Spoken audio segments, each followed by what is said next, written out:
My name is Afam Zarqiq. I am an economics researcher specialized in questions related to energy strategies and climate change at the Policy Center for the New South, which, as you may know, is a Moroccan think tank aiming to contribute to the improvements of economic and social public policies that challenge Morocco and the rest of Africa as integral parts of the South.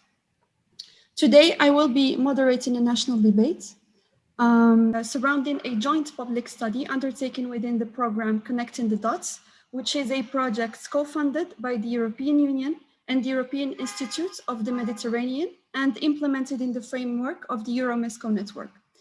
This debate is also organized by the Center for Environment, Human Security and Governance.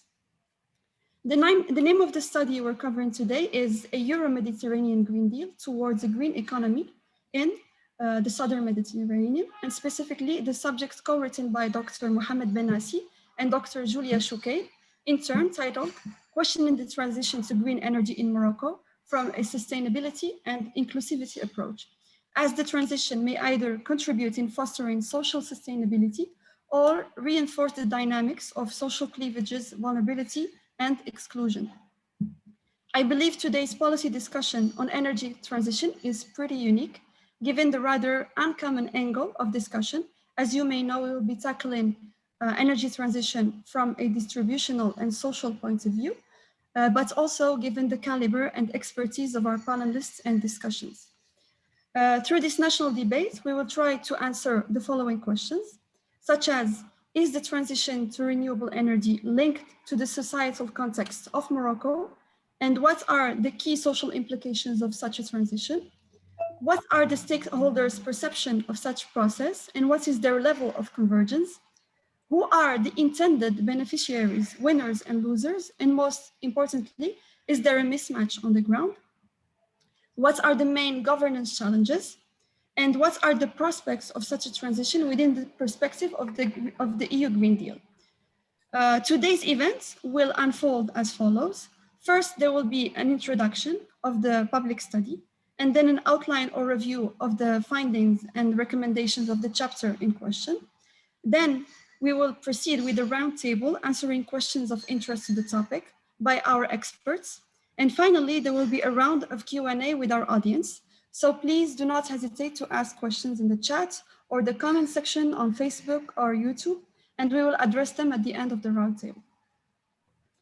To set the scene, and present the EuroMeSCo Policy Study's findings and recommendation, we have with us today Dr. Olaf Polman, who is a visiting scientist and extraordinary senior lecturer at the Northwest University and CEO of the company SENCO, Scientific Environment Solutions in Germany.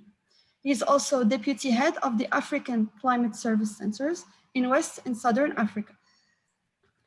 To present the finding and the policy recommendation of the chapter on transition to green energy in Morocco, which he co-wrote, Dr. Mohamed Bin Nassi, who is a professor at the College of Law, Economics and Social Sciences at Ibn Zohr University in Agadir, Morocco, and the founding director of the Center for Environmental, Human Security and Governance. He is also a senior researcher of international law and politics of environment and human security. Finally, our discussion today will go about answering a question round of inquiries or interrogation relevant to these studies. We have today with us Dr. Khalid Timsamani, who is a professor of analytical chemistry at the University of Abdelmalek Saadi, Morocco, since 1989, and the founding president of the Moroccan Biosafety Association since 2009.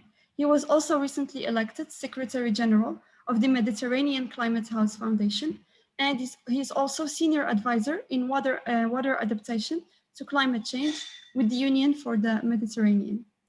We also have with us today Dr. Hind Majdoubi, who is professor at the College of Law, Ibn Tufail University of Kenitra. She is also author of several publications and scientific communications related to environmental law and sustainability and sustainable development, waste management, gender, and climate change. From Washington, D.C., we have Anita Parlow, Esquire from A.L. Parlow and Associates. She has designated, developed, and implemented strategic business approaches in the oil and gas mining sector consultancies She's also consulted with global nonprofit organizations in war zone and advised multilateral groups such as the World Bank Group and the Red Cross, and she was the UN spokesperson in the US for UN High Commissioner for Refugees.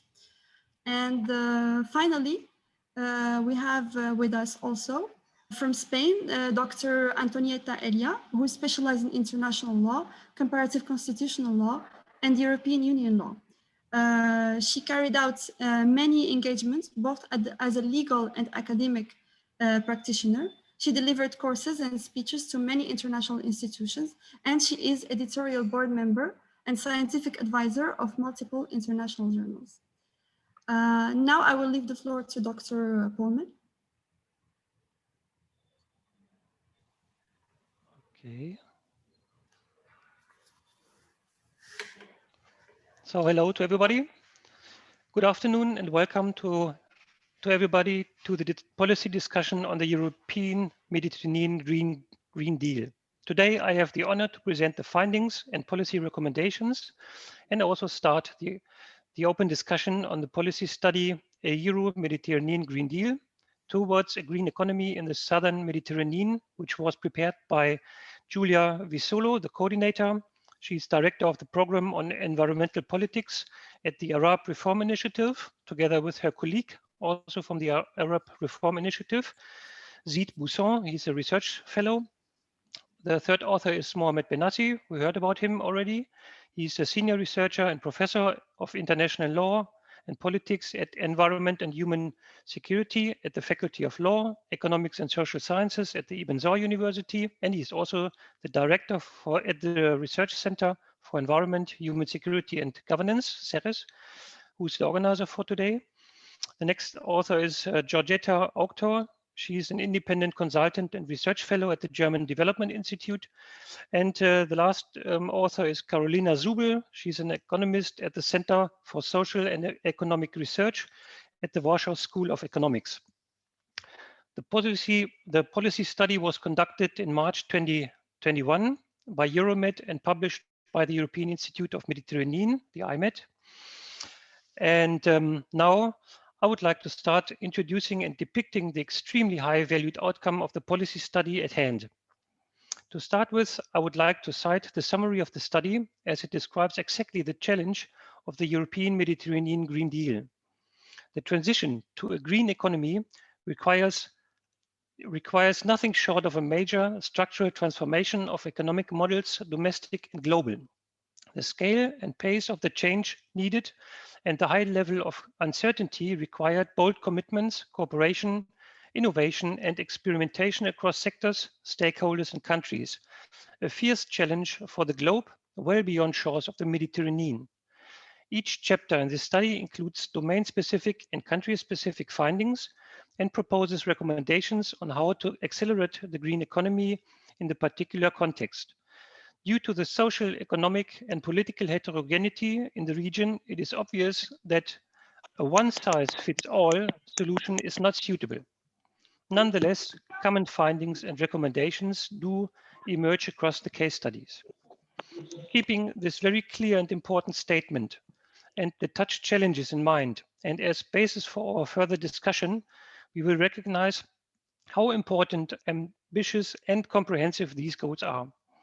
Climate change, adaptation strategies, as well as other drivers of global change are causing dramatic effects on natural resources, especially on the African continent and the Mediterranean, and will lead to increasing competition between, for instance, food production, bioenergy, and urbanization.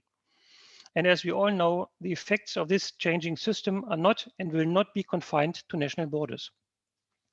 Climate change and Green Deal can be observed everywhere in the environmental system, with us humans most likely responsible for these challenges. Climate and environmental protection efforts have to be adjusted and stepwise tightened. To this end, an ambition mechanism is anchored in the well-known Paris Agreement. On the basis of a regular global stocktaking, the states have to revise their contributions to the agreement every 5 years. This stocktaking shows the progress towards target fulfillment in terms of environmental protection, adaptation, capacity building, tolerance, and financial flows. almost all Southern Mediterranean countries have developed national strategies regarding green growth, and some have made much progress in planning, but all struggle with implementation and evaluation. Environmental policy remains siloed from core economic and social policy at the national, regional, and international levels. Against this background, this study takes stock of how Southern Mediterranean countries are moving towards green economy models in strategy and implementation. What are the context-specific opportunities, challenges, risks, and trade-offs involved in green economy transitions in the region? And what role can the European Union play in managing them? How palpable is the promise of economic development that is socially inclusive and environmentally sustainable? And how can the EU's Green Deal diplomacy itself be equal, inclusive, and productive? The authors of this study have compiled and expressed very clear recommendations to accelerate green economy transitions in the EU and the Mediterranean. They labeled the green economy transitions as a developmental paradigm which needs to be intersected with existing frameworks, which needs to plan for transformation, and which needs to be measured and evaluated while processing. Based on this extensive and important introducing words, I would like to go into detail on the chapters of the policy study. So the first chapter, with the title Green Industrial Development in the Southern Mediterranean, Harnessing Opportunities, reflects critically on green electricity generation with a main focus on Morocco to support sustainable development as key element, and promoting energy efficiency in production and consumption, here mainly in Jordan, as essential for setting the foundation for a greener industrial sector and for a circular economy model. The author describes in detail which initiatives are taken to develop markets for green technologies and the challenges associated with increasing the environmental sustainability of industrial development. He further states that in this regard, Morocco committed themselves to a green economy and its policy coordinating across stakeholders to expand green technology supply chains, especially in the sector of export-oriented automotive, to attract investment and building capabilities in electric cars and battery technologies. In this case of Jordan, the author continues, their specific development strategies is focusing on sustainability and resource efficiency. The action plan for sustainable consumption and production complements the Jordan Vision 2025 and sets performance indicators to measure progress towards achieving the green economy objectives and aiming for transversal actions with a focus on energy, water and resource efficiency, pollution reduction, sustainable transportation and mobility, to decouple economic growth from environmental degradation. The author further specifies that both countries, Morocco and Jordan, have shown the capability of greening the economy and of developing comprehensive national and sector level strategies by systematic scaling up of these initiatives up to a fully integrated approach in growth model up to a fully integrated approach model in growth modeling is lacking. In general, and not remarkable, the author values the green transformation as still a novel pathway globally, defined by a high level of uncertainty regarding developments of markets and green technologies. Additionally, the private sector participation remains still low in both countries. The causes are seen in low awareness of the benefits that energy efficiency can offer to enterprises, like insufficient communication of positive examples and limited capabilities to adequately translate technical know-how across stakeholders have resulted in narrow energy efficiency market focused on firm level audits that are not sufficiently customized to firms' needs. Given the fact that the population is quite young in the Southern Mediterranean region, the author points out that an active participation of civil society can play a critical role in advancing the transition towards sustainable models of production and consumption. To ensure comparability with European and the Mediterranean region, the author assumes that quality infrastructure comprising standards, conformity assessments like testing, certification, and inspection gets more important for certification and labeling for green technologies and processes, as also a certification for energy management standards, remain an issue. Even research and innovation capabilities in Morocco and Jordan are seen on poorly developed. The author sees both countries facing a major shortcoming by lack of performing innovation strategies, and in particular, the weak alignment of the national innovation and science and technology strategies with the national goal for greening. The author concludes this study is challenging not only for MENA countries, its scale and novelty, as well as the high level of uncertainty related to markets and technology development, call for experimentation, policy innovation, and partnerships across sectors, stakeholders, and countries. And of course, it calls for implementation. Some policy recommendations which may contribute to greening industrial development in the MENA region and to stimulate foreign direct investments, thus reducing dependence on donor funds in the long run, are strengthening regional integration, policy coherence, and learning. Concentrate on demonstrating domestic value creation, improve the national quality infrastructure system for greening technologies, align skill development programs with national greening strategies, enhance technology transfer and knowledge development, and increase green finance, which is an important point. So the second chapter, titled Circular Economy in EU-Tunisia Relationships, Closing the Loop in Theory and Practice, turns to the circular economy, a concept that is attracting increasing attention in the EU as purported model for a sustainable and resilient economic system, where economic growth is decoupled from use of resources through the reduction and recirculation of natural resources.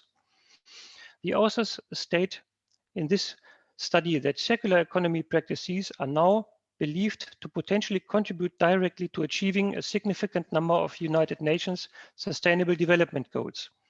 Therefore, the authors point out that the level of decoupling that would be needed to effectively and equitably mitigate climate change and address other environmental crises is nowhere to be seen.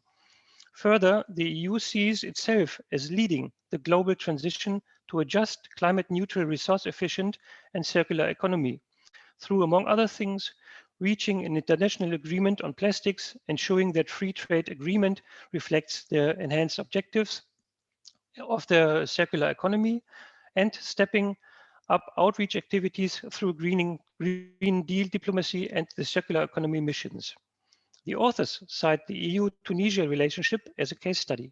Tunisia has made the second most ambitious emissions and renewable energy commitments of any state in the region, setting a renewable energy target at 30% of power generation and committing to unconditionally reduce its emissions by 2030 by 13% and up to 42% if external technical and financial support would be given. To Tunisia's credit, the 2014 Sustainable Consumption and Production and National Action Plan already recognized the transversality of the concept of green economy. The authors highlighted in their study the lack of international definitions and standards linked to the circularity as one critical main cause. Even issues critical to health, such as waste quality and hazardous substances, are significantly hindering the promotion of the benefits of the circular economy globally. The study even warned that in the absence of the coordinated and strategic approach of the circular economy at national or international level, the risk that companies will adopt tokenistic or at worst harmful activities under the umbrella of the circular economy, which preclude more sustainable or higher value material will be used. The circular challenge for Tunisia is seen by the authors in designing a pathway for inclusive growth that enables progress on human and social development metrics, while staying within the planet's ecological limits. The authors underline the contrast that most of the EU's countries that are already achieving high human development, but doing so at a high ecological cost. The immediate challenge is to decarbonize their economies, reduce pollution of soil and water, consume resources more efficiently, reconsider their consumption habits altogether, and recognize their global carbon footprint. while the circular economy is gaining a lot of attention domestically in European countries, the impacts of the EU's shift to a circular economy on the rest of the world through international trade is seen by the authors as understudied. The authors draw the link between circularity and trade occurring at various levels along the product value chain, such as trade in second-hand goods, end-of-life products, secondary materials and waste, as well as trade in related services. One trade effect of a circular economy transition is the transformation of recyclable waste into a tradable, valorized good. The authors pointed out a clear contrast that much greater into the other and hope for engaging more closely with municipalities on circular economy issues came from Tunisian locals, especially when it comes to environmental issues with a realistic needs-based development. These highlighted overlaps described in the study are seen as demonstrations of local actors' confusion or lack of awareness and erroneous conflation of issues. Based on these mentioned main findings of the study, the following clear policy recommendations were given for further discussion and consideration. Measure spillover effects of the European Green Deal, incorporate circularity into trade agreements, integrate local priorities into bilateral circular economy relations, prioritize inclusion and multi-directional learning. So important points. The third chapter, titled Questioning the Transition to Green Energy in Morocco from a Sustainable and Inclusively Approach, explores renewable energy, a sector where the region's comparative advantage is driving many governments' national strategies and priorities regarding green growth. The rationale behind this approach is that the transition process may either contribute in fostering environmental and social sustainability inclusively or reinforcing the dynamic risks which deepen vulnerability and exclusion. This chapter will be presented by the author, Dr. Bin Nassi, personally later on. The final chapter, titled MENA's Cities of the Future, Accelerating Urban Economic Innovations by and for the People, turns to urban eco-innovation practices. In recognition of the fact that around 70% of the Mediterranean population lives in urban areas, and that 86% of new population growth is predicted to occur in cities of the developing world. The author starts the study with contrastable facts. Cities and urban areas occupy less than 3% of the world's terrestrial areas, yet they are home to 56% of the global population, generate about 80% of the GDP, and are responsible for 70 to 80% of carbon emissions. And in fact, the MENA region is an urbanization hotspot with almost 66% of its population living in cities. The author continues that at the same time, rapid urbanization of the regions lead to congestion as well as housing shortages and increased crime. In this regard, the author collected samples of how policymakers could best address these challenges and in particular how the European Green Deal and cross-Mediterranean interventions as samples could support the transition to a sustainable and inclusive urbanization in the MENA region. The author additionally emphasizes that eco-innovation will only be chosen when they tackle the problems of climate change, resources scarcity, etc., while ensuring growth, environmental sustainability, as well as inclusion and broad social support. Without that, no real transformation could be pursued. Additionally, it was emphasized to create a catalogue of possible solutions for accelerating urban eco-innovations, in particular regulatory context, which could serve as guidelines for local authorities interested in replication with relation to new methods of financing such costly investments without burdening public budgets. Innovative thinking is to be seen by the author as the idea of cooperation of three separate zones: economy, environment, and social engagement, which is not a unique theory when considering urban land or even urban arable soils. The author quoted the example of implementing environmentally and climate-friendly solutions, which determine innovative thinking about the urban structure and construction, integrating various functions, technologies, and materials, which the use of greenery as compositional element of the facade and roofs can also be beneficial for making citizens more engaged in their city transformation, simply because they all need food to survive. In the end, urban interiors, public space, and buildings need to be shaped in an integrated manner in which vegetation, water, and energy constitute core elements and result in organic food production for the need of the local community. These facts highlighted by the author as of the utmost importance, as the MENA region can be defined by very limited arable land resources, 95% of which are already used for agricultural purposes. The future of food production across the region depends purely on the preservation of fragile resources, which are already exposed to negative consequences of climate change and unsustainable exploitation triggered by the continuously increasing needs of the rapidly growing population. Moreover, unsustainable water use and lack of sufficient water management policies are seen as extremely serious issues across the whole region.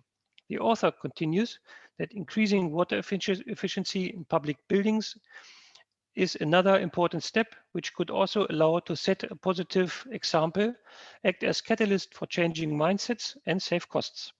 Compatible with the concept of circular economy, reuse of treated wastewater has a significant potential to preserve resources in irrigation and can also preserve to restore groundwater capacities and humid zones. But the author counts also some constraints to be overcome.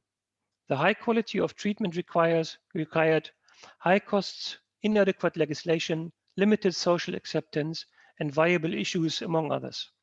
At the end of the study, the author correctly conjures that every city is particular with its very own culture, transitions and knowledge, as well as infrastructure and human capital. Having this in mind, urban authorities need cooperation with other players such as local communities, private companies, national governments, and research institutes to boost know-how, exchange, and promote integrated nexus approaches, especially in areas as crucial as water, food, and energy. Based on this mentioned main findings of the study, the following clear policy recommendations were given for further discussion and consideration. A new model of city governance, enable new business models, partner for sustainable city initiatives, regional integration, and again, green finance. Well, now with these words, I would like to hand over back to our moderator and concurrently open the floor for the discussion based on the presented findings and all prominent policy recommendations. Thank you, and back to Mrs. Tsakik. Thank you so much, Dr. Olaf. So now going back to Dr. Bin Nassi, as Dr. Olaf said, the EU managed to achieve high human development to the detriment of nature. In Morocco, we have an ambitious renewable energy program, and we reached a target of 35% by the end of 2019. But is this transition socially inclusive?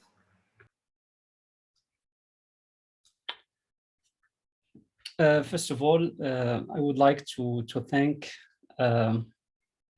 all participants who accepted to take part in this event. I am so pleased to meet many old friends and new friends and to interact within this emerging area for both research, expertise, development, and also its a growing concern for civil society. So as mentioned by both the moderator and Dr. Olaf Polman, this study is really subscribed in a broad program triggered by the EU Green Deal, which was adopted during the 2019 in order to make a certain transformative change within the European Union with regard to mitigation efforts, the shift to decarbonized energy systems, and also to make a societal change based on this kind of shift. So I was invited to contribute in this study, which was launched by the IEMed and implemented by EuroMeSCo, which is a network of a huge number of experts from the Mediterranean region, both northern and southern countries. And I prefer to focus on in my contribution on an emerging shift in Morocco, which is a developing country from North Africa, which belongs also to the MENA region and also to the Mediterranean. This shift, which is linked to the transition towards green economy, has been mainly developed through the transition to renewable energy, which is a sector that has gained tremendous or substantial attention from the higher institution, the governance system, and huge investment, both in terms of regulation and in terms of financial allocation and partnerships mobilization, has been done in order to make this process successful. So my role consisted in questioning this process by focusing on its implications, especially in terms of sustainable development and in terms also of inclusiveness, and in terms of generating implications for the poor, for the local developments, and also from the how to make this process as a way to fight many sorts or many forms of inequalities, social, territorial, and also gender. So I'm going to focus. I'm going to focus in this presentation on some key aspects, because I believe that many of you have read the whole study. Many of you maybe after this event will be interested in reading the study, but in all cases I'm going to present some key aspects in addition to what has been presented by Dr. Olaf. And I invite, of course, different discussants to comment these findings, and also to be critical if there is any gaps or aspects underdeveloped or whatever. So I will start by a brief introduction, just to mention that Morocco, as a developing country in the global south, is suffering similarly to other countries in the south from many environmental and climate risks, and these risks are increasingly negatively affecting the development and human security in these countries. Therefore, they are deepening many inequalities, poverty levels, and also exclusion. So within this broad context, many schemes have been developed during the last 2 decades, especially from the 1992 Global Summit on Environment and Development, also on sustainable development. But after 10 years of this conference, a green economy has been proposed as an emerging paradigm and also a response strategy to achieve at once many objectives, such as sustainable development, decarbonization, social justice, equity, etc. And to achieve these objectives, we believe that a structural change is needed on all levels, starting from the mindsets until the way the ways we implement projects, policies, and strategies. However, in my opinion, And also, I am aligning to many experts and researchers in this area. This process, we agree that it entails many opportunities, but in the meantime, there are many associated risks that should be managed carefully in order to make it sustainable and inclusive, and hence my focus on this approach in this chapter. I believe that the moderator has already presented the key questions I have answered in this chapter, so I will not repeat them. So I will start in the first part to present broadly the societal context of the transition to renewable energy, and I will focus on the economic dynamics, the human development component of the development process, and also the fact that the transition to renewable energy has been chosen by the country as an option to achieve sustainability and climate resilience. Regarding economic dynamics, I have to mention that Morocco has been ranked as an emerging economy in the region by many multilateral organizations and some assessments due to many efforts that had been undertaken by the country during the last decades. And these efforts have resulted in many sectoral strategies, reforms of the business climate, the signature of or the signing of many free trade agreements with partners, and the modernization of the governance of public enterprises, and the launching of many flagship projects in partnership with foreign investors. However, despite these efforts, there are many structural constraints and failures that persist, and we believe that there is a certain national consensus that this growth model has reached its limits. Hence, the investment in conceiving and in generating a new development model that the country should follow in the next decades in order to make certain shifts.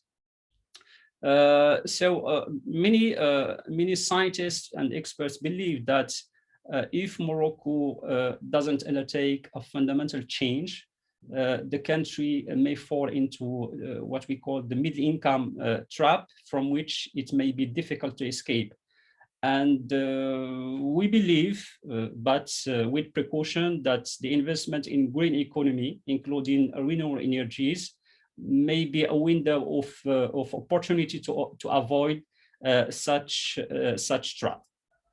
In terms of human development, Morocco has made increased effort to achieve a certain standard, but despite this effort, it continues to lag behind many countries in terms of human development. So far we still have some social, gender, and territorial inequalities. We believe also that the effort of Morocco to reduce poverty so far, and also inequality, seems modest compared to many Mediterranean countries, especially on the southern shore. Therefore, the need for inclusive development is still a crucial social demand, which is triggering political miscontent, especially during the last decade. Therefore, any transition to renewable energy, which is not a part of an inclusive development, may be seen by the people as illegitimate, and will have more chance to deepen new negative or generate, new negative externalities. The transition to renewable energy has been considered by the country as a response mechanism to achieve sustainability and climate resilience. And This is because the sustainability and the resilience of social ecological systems has been increasingly undermined due to many factors, especially demographic growth, land use change, and environmental and climate risks. For instance, in 2015, with the partnership through the partnership with the World Bank, a study had been undertaken that shows that the cost of environmental degradation were estimated at 3.52% of the gross domestic product, and this is really like a missed opportunity for Morocco. Within this context, we have to mention also that the biodiversity is at risk, water resource is scarce, and the country is considered like a climate change hotspot by the IPCC report. This will in turn negatively affect food and health security and threaten the sustainability of ecosystems. Due to this ongoing and projected dynamics, the current vision is to make its social ecological system sustainable and climate resilient, while at the same time ensuring rapid transition to a low carbon economy. Regarding the second part, I will focus on the implications of the transition to renewable energy, especially in terms of social equality, equity, etc., and also in terms of environment. I'm going to focus on three aspects. First, I will just depict very briefly the energy status of the country and the move towards renewable energy. The second point, I will address social implications of the transition, and in the third point, I will address the ecological implication of such a transition. Morocco is known as a net fossil fuel importer, and this situation is engendering more vulnerability and risks for the country. So we have, for instance, the balance of payment risk given the pressure exerted on foreign reserves to acquire foreign goods, and also political risk in light of the energy security concerns. So to simultaneously manage such risks and contribute to mitigation efforts, the country has decided to move towards renewable energy and energy efficiency as key pillars of energy transition inscribed in a broader green economy policy. And this choice has been implemented through massive investments and the setting also of an ambitious regulatory and policy framework. However, many barriers related to the policy, financial and technical frameworks are still persistent, and the country has to address these barriers in the coming years. Regarding the social implications of the transition, renewable energy projects in Morocco are still framed and legitimized as having the potential to value worthless territories, foster sustainable development, and boost growth. However, on the ground, inclusion is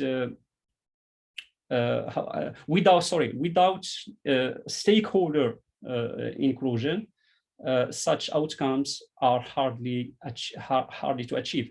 So, for instance, the transition is weakly sensitive to specific needs and stakeholders' expectations, and renewable energy policies and projects are still designed and implemented in an exclusive way. For instance, energy issues still fall under technical register, and related debates are still dominated by experts and mayors. Local institutions don't have sufficient knowledge about energy transition and the type of stakeholders to be involved. Citizens, especially women, have a low level of awareness, often consider participation to the transition as an employment opportunity instead of an opportunity to shape decision-making processes. So therefore, the direct and systematic participation of citizens in this process is currently non-existent in the Moroccan context, despite the existence of some early experiences. Regarding the ecological implications, I have to recall that producing positive environmental returns is among the key arguments behind the transition to renewable energy in Morocco. However, on the ground, this imperative is not substantially integrated in renewable energy policies and projects, and these projects are still land use intensive and have impacts on biodiversity, which may compromise the goals of biodiversity conservation and also ecosystem restoration in the next decade. Also, some solar projects, especially in desert areas, are water use intensive, since their functioning needs a huge amount of water, and combined with the climate change impacts on water resource and ecosystems, the water security of host regions is at risk. In addition, investment in renewable energy is done while simultaneously promoting fossil fuel consumption, especially in intensive carbon emitting sectors like agriculture, electricity production, and also transportation. In most renewable energy projects, environmental impact assessment is used as a methodology, but this methodology often lacks efficient monitoring and evaluation mechanisms, and such assessments are seldom undertaken during the implementation of renewable energy projects compared to their economic and technical aspects. Now, I'm going to, in this third part, I'm going to present the key conclusions and policy recommendations, and I will focus briefly on this aspect. So first, I recommend that the inclusive and participatory governance of the transition to renewable energy must be inclusive, because for the time being, this transition is undertaken through a top-down approach with support from the highest governance institutions, while associating private sector as a partner, of course, given its expertise and operational capacity. However, a large-scale renewable energy project may generate misunderstanding, resistance, and even conflict, given that different options of energy transition are not inclusively discussed by all stakeholders. So therefore, planning this project by involving all stakeholders would make it possible to obtain greater social acceptance and maybe a clear picture about the transition's outcomes, especially in terms of sustainability and local development. To do so, there are many mechanisms to be used. For instance, systematic information of all stakeholders, starting from the project planning stage, through, for instance, the shaping regulatory frameworks, and the concrete socioeconomic and environmental returns of the project should be shared with stakeholders from the beginning.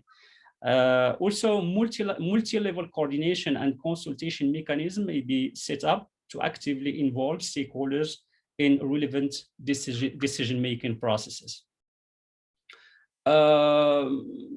The second recommendation, which is linked more or less to the first one, is the need to promote decentralized renewable energy production, because for the time being, this transition is animated through large power plants, through free pay schemes, and related interventions have not been fully effective, especially with regard to attracting private investment. So therefore, the deployment of decentralized energy generation projects frequently lacks are still lacking financing, and further options to identify innovative financing solutions are required. Also, more concerted efforts are needed to offer the right incentives and strengthen associated social and physical infrastructure to maximize the potential of private sector financing through banking mechanisms, for example.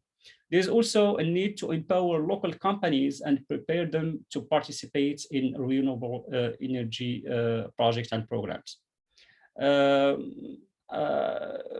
Finally, decentralized renewable energy production might help, in addition to local development, to reduce Morocco's energy dependence and insecurity. And also cooperation between local governance institutions, project developers like Mazen, and the private sector requires further improvements, because for the time being, this kind of cooperation is missing. The third recommendation is linked to job creation and capacity building through renewable energy projects, because the investment in an inclusive transition to renewable energy may contribute to fight unemployment, especially during the planning and implementation processes. However, the regions where these projects are carried out should be provided with adapted skills and expertise, because for the time being, these regions are lacking such capacities. Therefore, the development of training and capacity building programs will have the potential to fill existing gaps, benefit structurally vulnerable regions, allow the emergence of new professional perspectives and opportunities, and help develop local expertise in the energy sector. The fourth recommendation is about enhancing an eco and climate smart transition to renewable energy. And in this regard, Morocco should ensure that the transition to renewable energy is substantially contributing to sustainability and climate mitigation and resilience.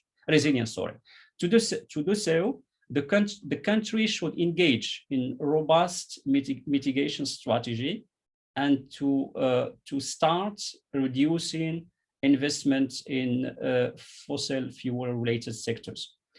Also, coordinated planning of renewable energy expansion and the biodiversity conservation is also essential to avoid conflict that can compromise their respective objectives. Similarly, we have to decouple renewable energy production and water use, and also to consider the biodiversity water energy nexus as one of the key approaches guiding the energy transition in the future. Finally, the last recommendation, given that the transition to renewable energy in Morocco is not isolated because of the substantial ties between Morocco and many partners, including the EU. I think that the development of multilateral and bilateral energy diplomacy, especially in the Mediterranean, may play a key role in the future. So this role can help align the interests of multiple parties and shape the scale, extent, and implications of such transition, ensure a transition that serves the political interests of countries while fostering international development, cooperation, and security, and also help countries during the implementation of their relevant domestic policies and meeting their energy demand through a stable energy supply on foreign markets. Therefore, energy diplomacy can be an important tool of soft power, which may help achieve countries' energy transition goals. This kind of diplomacy may also boost the transition to renewable energy in concerned countries by facilitating the sharing of science, technology, and innovation, enhancing market support opportunities through existing negotiation frameworks, mainstreaming renewable energy in related policy agendas, for instance, trade, energy, transport, industry, agriculture, climate, security, and also creating governance mechanisms to ensure continuous progress. And thank you so much for your attention. Thank you so much, Dr. Bin Nassi, for this valuable intervention. And now I would like to shift the attention towards our discussants and start this national debate. I will go back to one point which I found really interesting, Dr. Bin Nassi, which is the decentralizing renewable energy projects in the future. Because centralized energy projects are just plugged in into old infrastructure and old models without necessarily fostering the social, political, geopolitical, economic change surrounding this transition. So to talk about this, I would like to ask Dr. Antonieta about how the EU is planning to influence the economies and energy markets of its southern neighborhood. Thank you very much for this question. But before to try to give an input, an additional input to the reflection about that topic, let me to congratulate the authors and the presenters of the report for very interesting content and useful also for future negotiations between European Union and North African countries in environmental sector and energy policy sector specifically. And this is one of the basic function I can find for this report. And also my particular thanks is for Dr. Bin Nassi for his kind invitation. Very happy to meet all new colleagues and friends today and share the views about.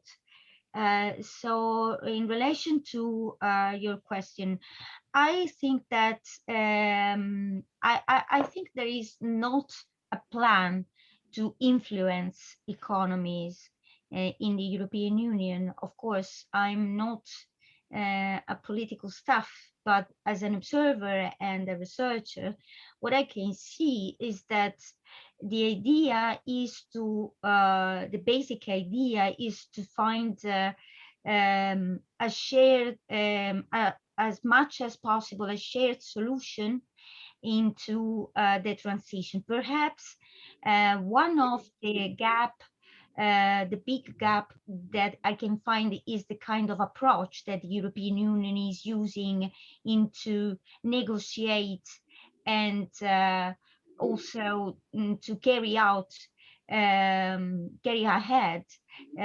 some policies in this sector, which is the lack of bilateral negotiation and bilateral consideration of specific realities. And that the first implication is that what, for example, both Dr. Polleman and Dr. Bin Nassi underlined, the fact that we should decentralize, or on the other side to include people, the fact that the lack of bilateral negotiation between the European Union and the single state has the primary consequence, in my view, to impede such kind of fundamental aspect in improving the transition to renewable energies in a more sustainable way. Thank you. Thank you so much, Dr. Antonieta. Following your answer, which highlighted the lack of bilateral communication and the lack of addressing specific realities, I would like to ask Dr. Temsamani if he thinks that the EU Green Deal actually considers Morocco's climate priorities. Thank you, Ms. Zarqiq, for this introduction. And I would like, first of all, to thank my colleague and friend, Dr. Bin Nassi, for this kind invitation to be a part of this panel. And also congratulate the team. My turn to congratulate them for this excellent work and for this very interesting report that I'm quite sure will be relevant to certain internal or national policies once the time will come to revise some of them. So please allow me to say a few words about the objectives that are included in the 2030 climate target plan, because what I'm going to say is going to be coming from someone who will focus only on the climate change part and the sustainable development part of your study. So the objectives of the EU Green Deal basically are to set a more ambitious and cost-effective path to achieving climate neutrality by 2050, like it has been already said by the colleagues before me, and also to stimulate the creation of green jobs and continue EU's track record of cutting greenhouse gas emissions whilst growing its economy, and also encourage international partners to increase their ambition to limit the rise in global temperature to 1.5 degrees C and avoid the most severe consequences of climate change. So that's the general objective. Now, obviously, this plan is in line with the Paris Agreement objectives to keep the global temperature increase to well below 2 degrees C.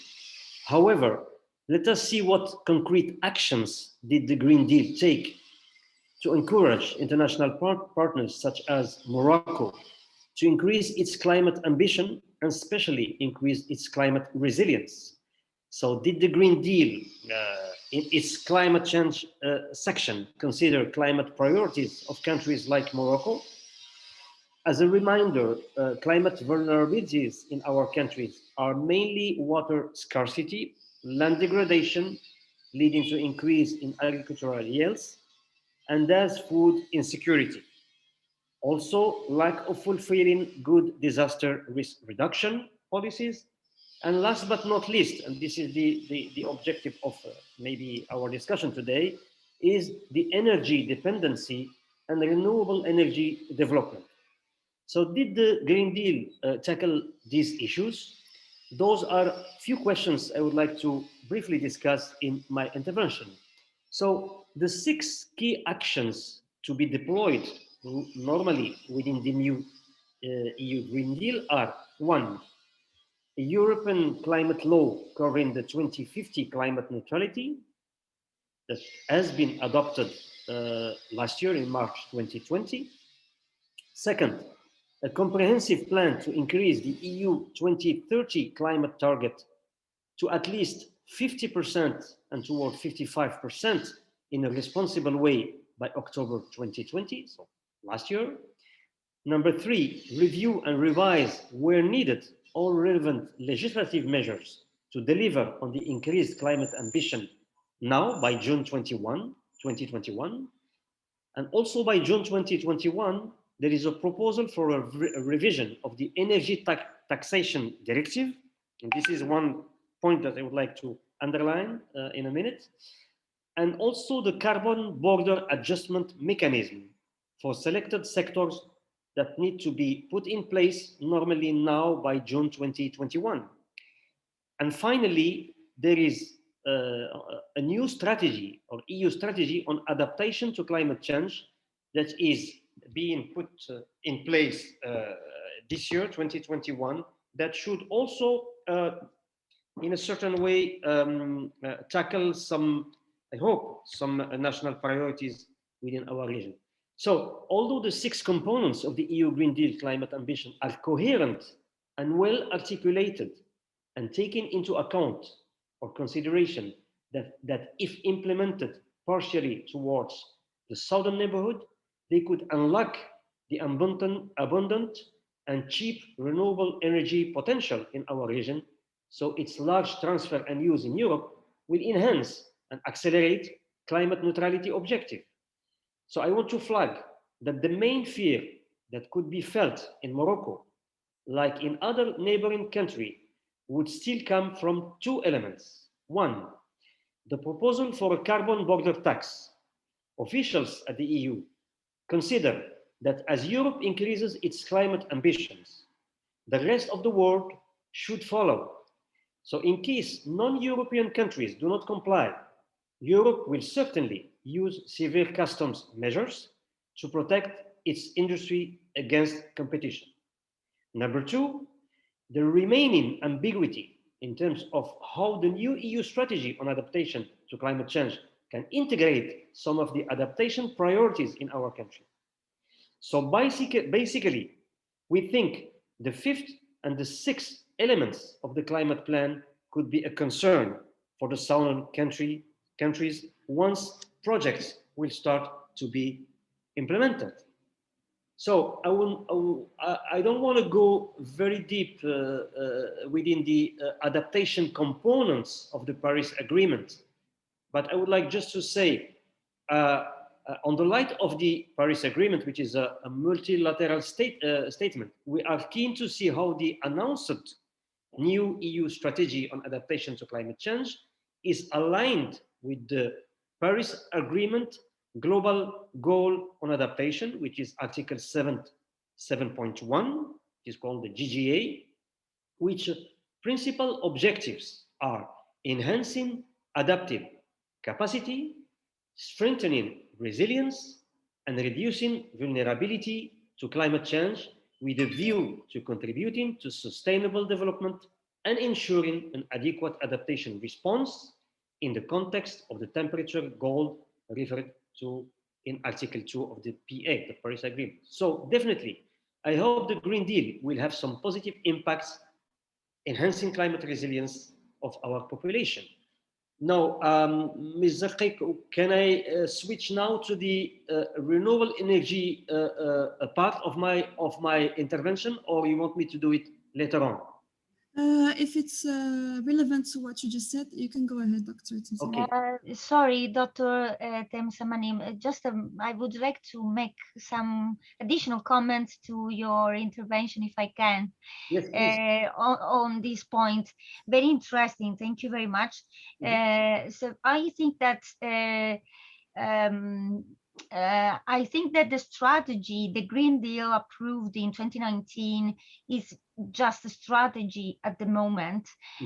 We need to see what will happen with the resilience and recovery plan of member states approved by the European Commission after that, which are going to be approved by the European Commission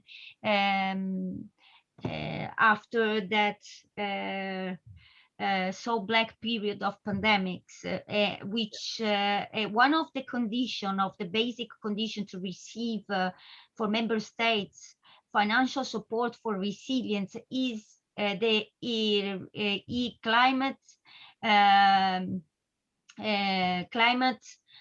change policy related policies and support of energy transition, so also for recovery of buildings and so on for member states. So I think that we are still in a process, and the utility of the Green Deal, in my idea, but perhaps I'm really optimistic, and I strongly believe in bilateral and multilateral cooperation, especially when we are facing global challenges like that one, that the impact of diplomacy and the negotiation in relation to Green Deal is not just in terms of economic aspects, as you already mentioned, but of capacity building, strengthening of environmental impact assessment, also for common projects, shared project between the European Union and Morocco, for example, hopefully in the future, because Dr. Bin Nassi rightly mentioned the reference to the environmental impact assessment, which is not mandatory, if rightly understand, in Morocco, but the lack is the step-by-step monitoring and the previous impact assessment, denying any authorization to a multinational enterprise or a public enterprise to put in place the project in a preventive way. This is a common problem I would like to underline. I share the problem also inside the European Union, because in many member states, the environmental impact assessment, depending from the sector, is differently regulated in accordance with national rules under common directive of the European Union, but then it is developed at national level differently. So I think that we should find a common problem, because common problem generates shared solution, of course, in the respect of specificity of every country, every local community, which is the most important thing, I guess, to include and to it's a binary process, the decentralization and the inclusion of stakeholders. So as much as I decentralize, I include step by step in a more dynamic way, but that's the idea I think we should take into account. Thank you very much. Thank you so much, Antonieta. I think what you have proposed is very interesting. The fact that we should find a shared solution to this transition. So I will let Dr. Tsemsamani comment on. Thank you, Dr. Antonieta. I think we all agree on the same points. Just maybe I misunderstood, but just want to correct something that I heard, is that we have there is some lack of policy or strategy or whatever about the environmental impact assessment in Morocco. Having worked at the Ministry of Environment for several years, I know the laws, all the laws that we have. So the law 1102 is specifically a law about the environmental impact assessment of any project, of all project sizes. It starts with small size project at the local level. So that's the regional or the local commission that discuss the project all decentralized line ministries sit down around the table and discuss the project and approve or don't approve regarding the impact on the environment, the biodiversity, water, etc., etc. But now for the mega projects like renewable energies, there is a national commission that is chaired by the Minister of Environment. So this is the law.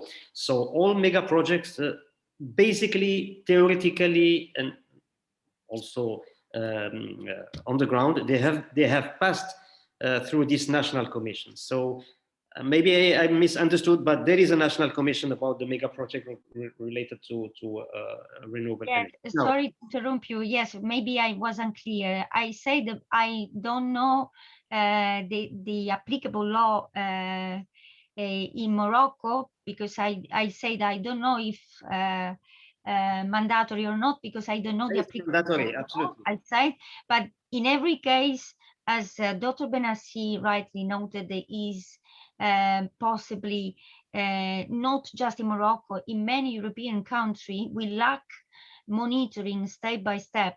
It is a very big, great issue to have a commission for big projects. This is a very big achievement for Morocco, but the problem which we try to solve and partially, I think, at the European Union level, with the approval of a series of mechanisms, they try to do that, but in practice, with not so much result, in my opinion. But that's my opinion. We should have a monitoring step by step, because the idea basically is that, okay, I approve the project because at the moment it is there is no impact on the environment, but that contamination can come across in many years after. So there is, depending from the need of mutual sharing and negotiation between EU and Morocco, or to maybe I will correct something I heard earlier this afternoon. The renewables capacity target of Morocco is to reach 52% of the total energy by 2030. So 20% solar, 20% wind, 12% hydro. Okay, that was for 2030, but at the 2015 COP in Paris, the Paris Agreement, Morocco switches from the 42% initially to 52%. So now we have these figures that I give you now. So to meet this target, the country aims to add around 10 gigawatt of renewables energy capacity between 2018-2030, consisting of 4,560 megawatt of solar, 4,200 megawatt of wind, and 1,330 megawatt of hydropower capacity. Now, the conventional wind and solar energy are quite important either for the EU and Morocco. However, this is related to the Green Deal. The EU is counting also on hydrogen to achieve its ambitious climate goal, the climate neutrality by 2050, like almost all the countries or the state parties of the Paris Agreement. Now, the solar hydrogen may be the sustainable energy key of the future. It can be safely produced by water electrolysis using renewable energy like solar and wind power. So the tremendous abundance of renewable sources in Morocco are favorable to the creation of scientific, technical, and economic cooperation and partnership between Morocco and the EU in the hydrogen production. Now, beside Morocco's, and this is what some Morocco's international partners are saying, beside Morocco being one of the third world's proponent hydrogen producers, and keeping in mind that Morocco could produce up to 4% of the global demand for green hydrogen by 2030. The so-called power-to-X products, which is a form of electricity conversion and energy storage that allows for the use of surplus electric power, typically during periods when renewable energy generation is fluctuating. I think the promising future of green hydrogen production that Morocco can offer to the EU will be able to boost EU's 2050 climate neutrality within the energy mix. So in this regard, Morocco envisages to produce approximately 10,000 tons of hydrogen per year starting 2025. And this has been tailored in a certain way by the German government. So there is a strong partnership between Morocco and the German government to work on this particular subject. So the German government is studying hydrogen for both market use in Morocco and future export opportunities to Germany. So if Morocco and Europe are able to develop a joint hydrogen strategy, both regions will potentially benefit. Now, my last part of the intervention is related to a challenge that has been raised by Dr. Bin Nassi, which is the challenge of the financial or the climate finance related to energy. So if you want, Ms. Zarqiq, I can leave it for the end, and I will just stop now. Back to you. All right, let's do that. Thank you so much. So my question now is surrounding, as you said, as the energy matrix of Europe will become more and more diversified, there will be some winners and some losers. With Morocco, we share some energy transition projects, And there is a potential for us to export our energy to Europe in the future. You talked also about carbon border adjustment tax, which might negatively impact societies, etc. So now I would like to ask Anita if she would like to talk about the geopolitical realignments that are unfolding as the commerce, economies, and trade alliances and routes quite rapidly shifts as the planet warms. Thank you. I want to thank you, Dr. Zakik and Dr. Bin Nassi for inviting me to make an intervention here. Your report, from what I've read of it a little bit, is remarkable, and your interventions even more so. So I'm honored to be part of it. And may I say, to a certain extent, I'm unburdened by knowledge. So you'll have to just kind of bear with me a bit. I guess your question is the second question that we had discussed, the geopolitical realignments that are unfolding as commerce and economies and trade lines and trade routes are shifting as the planet is warming and as people are in nations, companies, all form of entities are seeking to engage. May I, before and I'd like to read my remarks, so I'll stay on track. You've all made some very interesting points, and I just wanted to kind of real quick make an address of them. So one, several folks mentioned socially inclusiveness of the processes themselves, and that well more than 50% is in urban areas. It's breathtaking, and my experience is so very much not urban. So it's a little shocking, but in terms of socially inclusive, I'm assuming that would mean when you go to the edge of the Sahara, or the family farms that have been drying up and leaving people to have to emigrate either to urban areas or out of the country entirely. And so I thought that's an important point. And then links, some discussion was made about the links between the EU and Morocco. And I don't believe Iceland is a member of the EU, correct me if I'm wrong. I was a Fulbright fellow in Iceland. I was seated in the National Energy Authority, Åkestofnun, and the UN in fact sends people constantly to Iceland to learn about geothermal energy and geothermal development. And Iceland is very much involved with China. They've transformed 17 coal-fired generator plants to geothermal, and they're looking to do quite a bit more. And water diplomacy, somebody mentioned, and whether it's with EU and Morocco or across the region, there are certainly nations across the region, North Africa and beyond to the Middle East, who are involved in water diplomacy in one way or another. And then the EIS mentioned.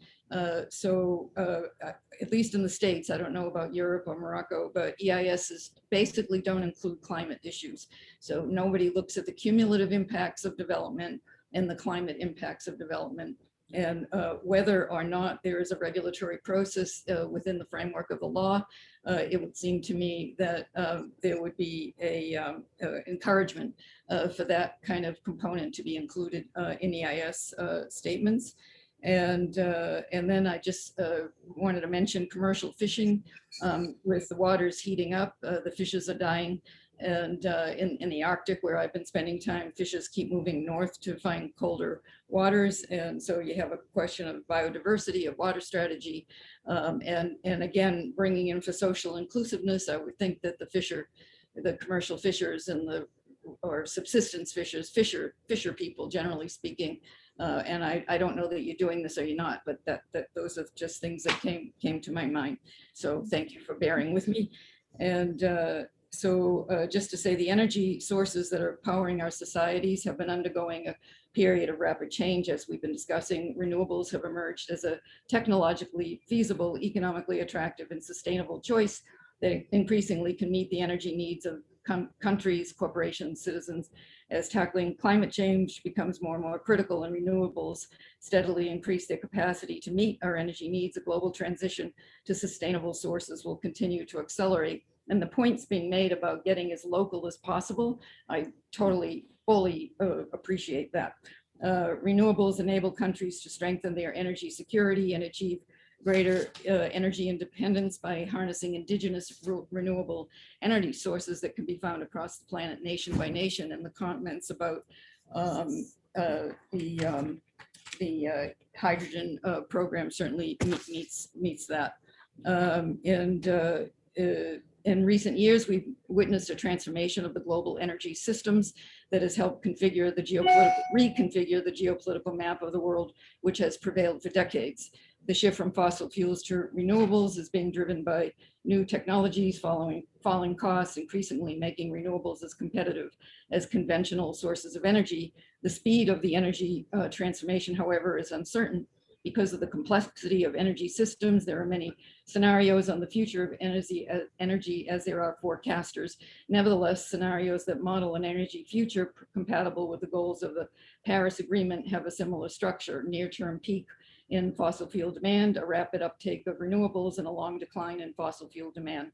And just to mention a couple of forces of change, so declining cost, pollution and climate change, renewable energy targets, the business case, technological innovation, corporate and investor action, and public opinion. And litigation has been surely on the rise. As we're aware, the Dutch, the Netherlands just took a determination against Royal Dutch Shell. I guess it was a week or two ago, in terms of their requirements to meet climate demands coming out of Paris. And also on that very same day, there was a shareholder takeover, basically from ExxonMobil, where environmental folks have now 4 seats on the board, which will presumably encourage and hasten their transformation. As they say, we're an energy company to green energy. Winners and losers. Am I done? Tell me to stop at any point. So China will gain from the energy transformations in terms of energy security. As we know, the Middle East and North Africa, together with Russia and other countries in the CIS, are most exposed to reduction in fossil fuel revenues to prevent economic disruptions necessary to further adapt economies and reduce dependencies on fossil fuels. The majority of countries in sub-Saharan Africa, correct me if I'm wrong, will benefit from reducing fossil fuel imports and generating renewable energy domestically, because this will boost, presumably at its optimum, job creation and economic growth. And we're certainly moving into a new world, potentially. Chile, Jordan, Morocco are reducing dependence, as you've all been discussing, on energy from abroad in order to enhance energy security and correct the structural trade imbalances. Morocco, as you've said, currently imports over 90%, is that right, of energy, and consumes and intends to exploit sun and wind to reduce imports, setting a target, as you've said, of 52% renewables in its electricity mix by 2030.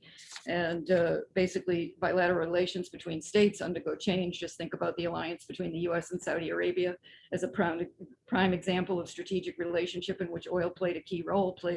This alliance dates back to 1945, when King Abdulaziz ibn Saud and the US President Franklin D. Roosevelt came to understanding that the US would provide military assistance in exchange. So we're moving into a new world. The democratization of energy is surely a likelihood as this process moves forward, because of no need for importing of oil, gas, mining. National grids may be reduced to local grids, and responsiveness is being in the context of local networks, whether it's in Morocco, in the region, or around the world. To me, makes the greatest degree of sense. And thank you for allowing me an intervention. Thank you so much, Anita. May I add, because you've talked about in the midterm how countries will need to retrofit their economies, and oil exporting economies will need to retrofit their economies, and how China will hold the supremacy in terms of value chain production, etc. So I would like to add that on the consumer or importer side, for example, in Europe, the challenge will be to implement vast infrastructure without putting at risk their socioeconomic stability. So moving on, as you said, Anita, it's fascinating how the EU is sending people to Iceland in order to learn about geothermal energy. within the framework of capacity building. And I will have a very interesting intervention by Dr. Hind Majdoubi about the digital inclusion from a digital inclusion point of view. And she will be answering the question of how can energy transition put at a disadvantage communities and individuals who lack access to technology, to information and communication technologies. To start, I would like to thank the public debate organizers, especially Dr. Bin Nassi, for inviting me. The chapter has been prepared by Professor Bin Nassi, has well presented the transition to renewable energy from sustainability and inclusive perspective in Morocco. As you know, Morocco has done a good job in the renewable energy sector. The ambition is to increase the renewable energy part of the installed capacity to 52% by 2030. In addition, Morocco is seeking to become a major green hydrogen producer and exporter, as Dr. Tamsamani said. For this purpose, Morocco has signed with the International Renewable Energy Agency on the 14th of June 2021, a strategic partnership to advance knowledge in renewable energy and accelerate energy transition. Particularly, the partnership aims to advance the Moroccan green hydrogen economy. Well, as far as I'm concerned, I would like to discuss the transition to renewable energy from the inclusion perspective. I aim to discuss it from the digital point of view. Indeed, social and economic inclusion should be considered in a material environment and also in a virtual one. I suppose it's no need to stress on how digital inclusion could be crucial for the sustainable development. It becomes a nowadays priority, especially to make it available to public services. Also, the markets have switched to digital environment. The access to information is done increasingly via digital channels. So the question now is, what is the link between the transition to renewable energy and the digital inclusion? From my point of view, I would like to illustrate the link by taking as an example what we have lived recently during the coronavirus crisis. The example is related to the lockdown that switched people to a virtual existence. Telecommuting, e-learning, e-justice, e-public services, online shopping, etc., etc. Thus, the lockdown highlighted the importance of the digital channeling, especially to provide online learning, e-public services, e-markets, and of course, social networks, which offer people an aspect of normal social life. In the other side, the lockdown highlighted too the digital insecurity for poor and non-connected people. We can imagine how the digital access and also the energy access to the digital could be complicated or simply difficult in some cases for poor rural children to the e-learning, for example. The prices of energy is also a determining factor among others. Therefore, this example shows the vulnerability of some people to face major and sudden crises. We can confirm that the digital inclusion is necessary to achieve the sustainable development. By the way, let me please quote the communication of the European Commission on the European Green Deal dated on the 11th of December 2019. And this communication mentioned in its page 9 that, I'm quoting, digital technologies are a critical enabler for attaining the sustainability goals of the Green Deal in many different sectors. I think that the European Green Deal could, in its cooperation component, foster interesting partnerships between the European Union and the Southern Mediterranean countries. some partnerships on promoting the digital inclusion in the Southern Mediterranean countries. And of course, the digital inclusion is obviously determined by the energy access to do so. For your information, Morocco has launched actions to develop the digital as Morocco Digital Strategy. Morocco creates also a digital development agency. Besides, it's very important to precise that the context, or in the context of the coronavirus, the digital development has been boosted in Morocco due to the urgent digital needs pressure. But in my opinion, even if some progresses have been made, Morocco still have much more to do. So the question is, what kind of partnerships could be concluded? In my opinion, if we consider the issue regarding the importance of energy to fulfill the digitalization of Morocco, I think European Union could, for example, help Southern Mediterranean countries and Morocco in particular to study, anticipate, accompany, and assess the renewable energy sources to adapt for the upcoming years, and also as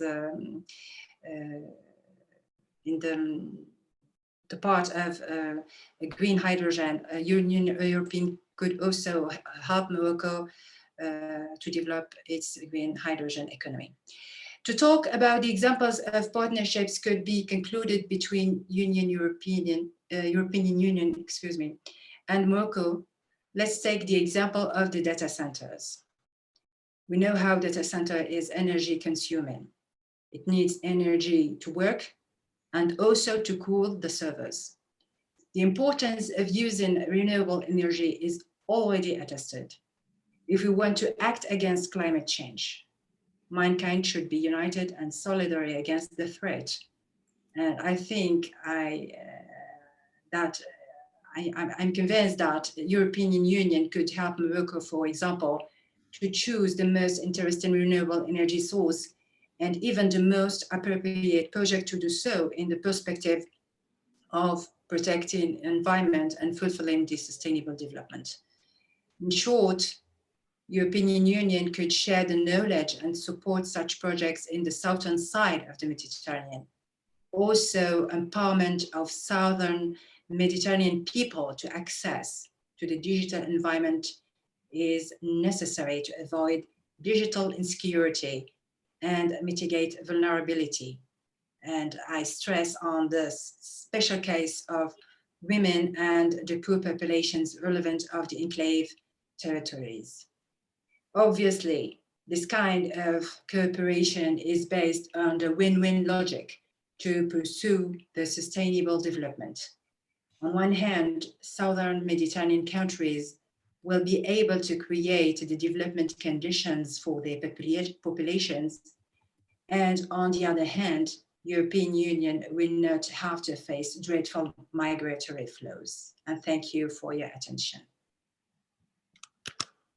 Thank you so much, Dr. Hind, for your intervention and for covering the topic of digital insecurity, especially among the underprivileged and women. Surrounding this question, I would like to ask Antonieta, Dr. Antonieta, to help us understand the social aspects that can be targeted within the EU framework, within the EU Green Deal framework. Thank you very much for that question. Are you referring especially to the sector of digitalization or in more general terms? Generally surrounding social vulnerabilities, as you said, the movements of people, immigration, everything. Okay, yes, thank you. Thank you very much. So actually, I would like to put the accent to a reference that also you did in terms of consumers of energy, not people in need of energetic resources. So I think that the basic starting point is that one. We need to reconsider including inside the European Union people as a person, not just like consumer, because otherwise the new green transition risks to be an economic, just like an economic green transition, but that's not the case. If we want to include also the social aspect, basically we should restart from a conceptual framework, a new conceptual framework. That's the first point. In the case of the new Green Deal, as I already said, the central focus is on well-being. People is also the topic of the G20 under the presidency of Italy that year. Because actually no green transition is possible without having at the center people. So I would like to use the term in a binary way, in a mutual way. So actually the recovery, the national, the single national recovery plan is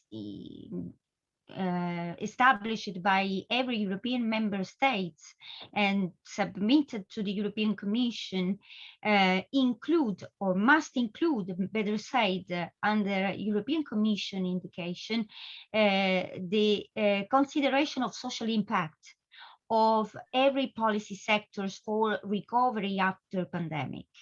So if we want to reason in terms of possible impact, we have seen the impact of the pandemic socially, and especially on, I don't want to use the term because women are not vulnerable, are targeted as vulnerable, but actually they are not.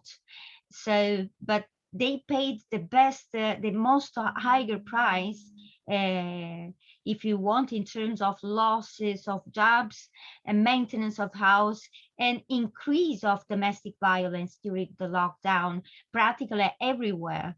As the High Commissioner of Human Rights already said, violence against women, especially during that pandemic, is a pandemic in a pandemic. So the first target group is women, and resilience and access to equal access to the job market, and equality of not just of access, but also of resources. The other social impact included, and it has been also mentioned by my distinguished colleague, talking about digital innovation and digital facilities, is in relation to access to education. Also for poor region of European Union, let me think about existing lack of infrastructures in certain zones of Europe, also in the south of Europe, to guarantee a stable internet connection, to give access to people to internet, or family which are not able to have a device at home to guarantee access to education. So this is another impact, social impact. And the third one is the dignity of work. Dignity of work and dignity at work, because you know that always in relation to digital economy, digital innovation, a lot of digital gig economy, what we know, gig economy jobs increased. So without the same guarantees or the same level of guarantees for workers, during the function of their works. And we have few cases in Europe, for example, of people that working as riders gave had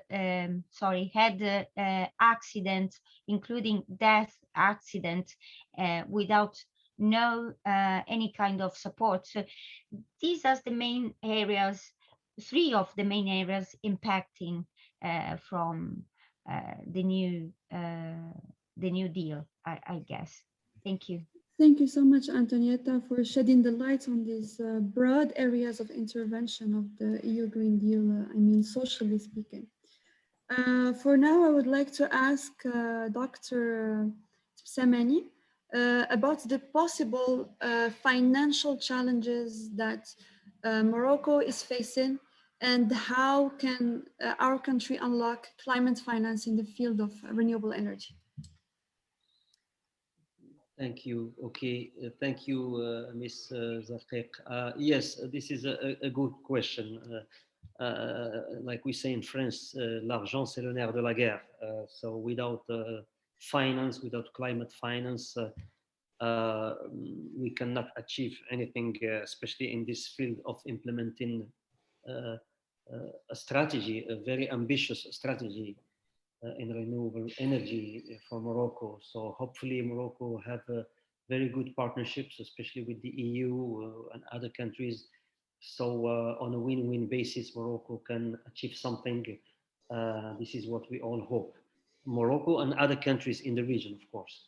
So first of all, I would like to raise a particular challenge, the overwhelming process that some countries in our region need to follow in order to see some funds coming, especially in the energy sector with national development focus. For example, the GCF, the Green Climate Fund, which is one of the #1 financier when it comes to implementing the Paris Agreement. So those countries, by having these challenges, it push them to step back and seek some other sources of climate funding with easier access, to say it in this way. So in this regard, I would like to raise attention of the EU, some EU decision makers, of the double opportunity for the Green Deal's climate target plan to be successfully deployed by filling the funding gaps countries such as Morocco are facing, and engage the EU with those countries in projects of mutual benefit. So this could be achieved by slightly downscaling eligibility criteria, so those cooperative projects can boost EU's climate action on a win-win basis. So opportunities to help secure climate finance to overcome financial gaps in the energy sector do exist, and they need to be seized. Several actions need to be considered. They are related to governance, policy, institutional, and human development. Concretely speaking, I think climate finance can be dealt with at the national, but also at the subnational levels, based on specific and/or tailored approaches at the various levels. These actions, and that could be some recommendation that I can make. First, proactive implication of the private sector in financing the energy sector, and supporting projects considered at the interface between mitigation and adaptation. That's one of the key elements where having some GCF funds are not successful. Align project with national priorities that are coherent with sustainable development. Excuse me, Dr. Timsamani, can you give an example of such projects at the intersection of mitigation and adaptation? Yes, for example, let us take the example of implementing, like we are doing right now in the region of either Agadir or the next one, the next desalination plant in the city of Dakhla in the Moroccan Sahara. when you want to put in place a desalination plant for the benefit of the population, either in terms of drinking water or irrigation, those are very, very energy consuming plants. Now, what we are doing here in Morocco is what we call the nexus, water, energy, food security nexus. So those plants will run or will be powered by renewable energy. So in both cases, it will be solar or wind in the case of the power plant of Agadir, which is almost ready now to be launched. So those are examples of mitigation, because when we use a desalination power plant associated with renewable energy, you mitigate, you don't use fossil fuel energy, so no CO2 emissions. But at the same time, building a desalination power plant is a beneficial for the population, for the country, for the economy, etc. So it's a development project. But sometimes countries lack of having GCF funding, because when they submit a proposal, for example, building a dam in an area where there is a scarcity of water, for the GCF, for example, this is only a development project. It doesn't have a mitigation or greenhouse gas emission mitigation component. Am I making myself clear? Yes, thank you. Thank you. Point? Okay. So now so this is what I wanted to say is the double counting of development project without explicit climate objectives should be avoided for certain projects. Now, mainstreaming ambitious resilient programs in Morocco's national determined contribution, which is a component of the Paris Agreement, which is a mandatory component of the Paris Agreement, while promoting synergies of climate adaptation in the NDCs, the national adaptation plans, and the sustainable development goals. Also establish multi and bilateral dialogues with neighboring countries in order to identify common energy-related challenges and opportunities for collaboration, and finally, promoting expertise and knowledge exchange related to energy infrastructure in our region. A last point is perhaps another promising opportunity to further secure climate funding or finance for the energy sector could be, and this is very important, it is still under negotiations under the UNFCCC, is the use of Article 6 of the Paris Agreement, generally referred to as the market article. So to make it simple, this article is supposed to clarify the rules on how countries can reduce their greenhouse gas emissions using international carbon markets. Although it is one of the least accessible and complex concepts of the global agreement that was left unresolved after successive COPs since 2015, I believe and I hope negotiators are in their way to draft a close to final resolution to be approved in the next Glasgow COP. So, last point I would like to raise is the synergies with the UN 2030 Sustainable Development Goals that can open new funding opportunities for countries like Morocco. SDG 3, SDG 5, SDG 10, and SDG 13. Why? SDG 3, which is related to the health sector, so clean and reliable and sustainable energy production would promote better lives, healthiness, and a sense of security for the population. That's SDG 3. SDG 5, which is related to gender equality, energy created through renewable energies plants has a higher number of jobs created per unit of energy produced than energy produced through conventional sources. It's very important. The third synergy is with SDG 10, which is reducing inequalities. So renewable energies funding mechanism can create significant employment effects, especially for women and young graduates in poor regions.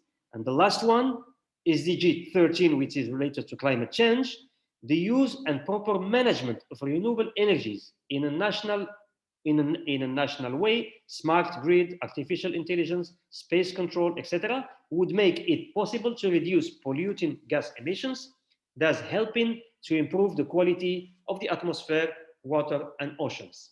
Finally, as my conclusion, the unprecedented global crisis due to COVID-19, it has been raised earlier by some of the colleagues, should offer a unique opportunity to accelerate Morocco's and EU collaboration toward a more climate neutral development by working hand in hand through investment in the necessary policies and technologies that ensure good health and welfare for all. We hope the next generation EU recovery plan can take into consideration these elements. Global climate challenges will continue to hit us even stronger than the COVID-19, and therefore we need to foster more North-South cooperation to find common solutions. Thank you so much, and back to you, Mademoiselle Zakek. Thank you, Dr. Timsamani, and thank you for this rather optimistic conclusion. At the beginning, you talked about the overwhelming financial challenge that some countries like Morocco faces for financing climate funding or renewable energy funding, etc. Now, very quickly, Anita, if you could shed the light on who has been excluded from the policy discourse at national, regional, and international level on green transition. Thank you. Thank you very much for asking for this component of my intervention. I feel actually quite strongly about this one. I can start from the perspective of the states and the Arctic region particularly, where I have been working the last 4 or 5 years. And the Arctic region is, sorry, I don't have the exact numbers, about 4 million people live in the Arctic region. So Canada, Denmark, Greenland, US, Alaska, Finland, Sweden, Iceland, Russia, and Norway. And people are hunters, herders, fishers, whalers, coastal dwellers, urban inhabitants. And about maybe 10%, I think I'm wrong, sorry. I'm not sure what the percentage is of Native people who live in the Arctic region, but surely they were the first people to be living in the Arctic region, and maybe 20 or 30 or 40% at this point, Arctic-wide. And the Arctic region has the least to do with the creation of greenhouse gas, despite the fact of Russia, of Norway, of Alaska, in terms of oil, gas, and the greatest impact. The Arctic is warming 3 times as fast as the rest of the world, and the impacts, particularly on people who live in subsistence, meaning hunting, whaling, fishing. People said to me a year and a half ago, 2 years ago, that the walrus and the seals are getting skinnier, and the whales are no longer migrating in the same paths because the ice that used to be 77 months out of the year is now 3. To your point, when everybody sits down to talk about what are we going to do, what are we going to do about resilience, what are we going to do about mitigation, what either locally or nationally or internationally, nobody's at the table, certainly not as equals. More and more Native people, indigenous peoples are at the table, but certainly we're talking about a colonial legacy. So we're not talking, generally speaking, even Greenland is a colony of having a seat at the table as equals. And when one is talking, and again, I'm speaking of Arctic, of people who have been living in the Arctic region for at least 2,000 years, historical memory, oral tradition, 2,000 years, and really 25,000, and who have managed to navigate such a climate and such a terrain, and they're still here. They kind of know something about how to navigate and mitigate. And as people have said to me, that things are changing and we go with it. We know the winds, we know the currents, we know we know the marine life, we know the biodiversity from planktons all the way up to people, and then the geopolitics in the Bering Sea, for example, between US and Russia. So that's an example of who's left out in that kind of a context. My guess is, and forgive me, I've only been to Morocco once, but my guess is that people who live in the Sahara, or at least abutting the Sahara, they're probably not sitting at the table too much. Maybe they are, I don't know. I'm just making a guess.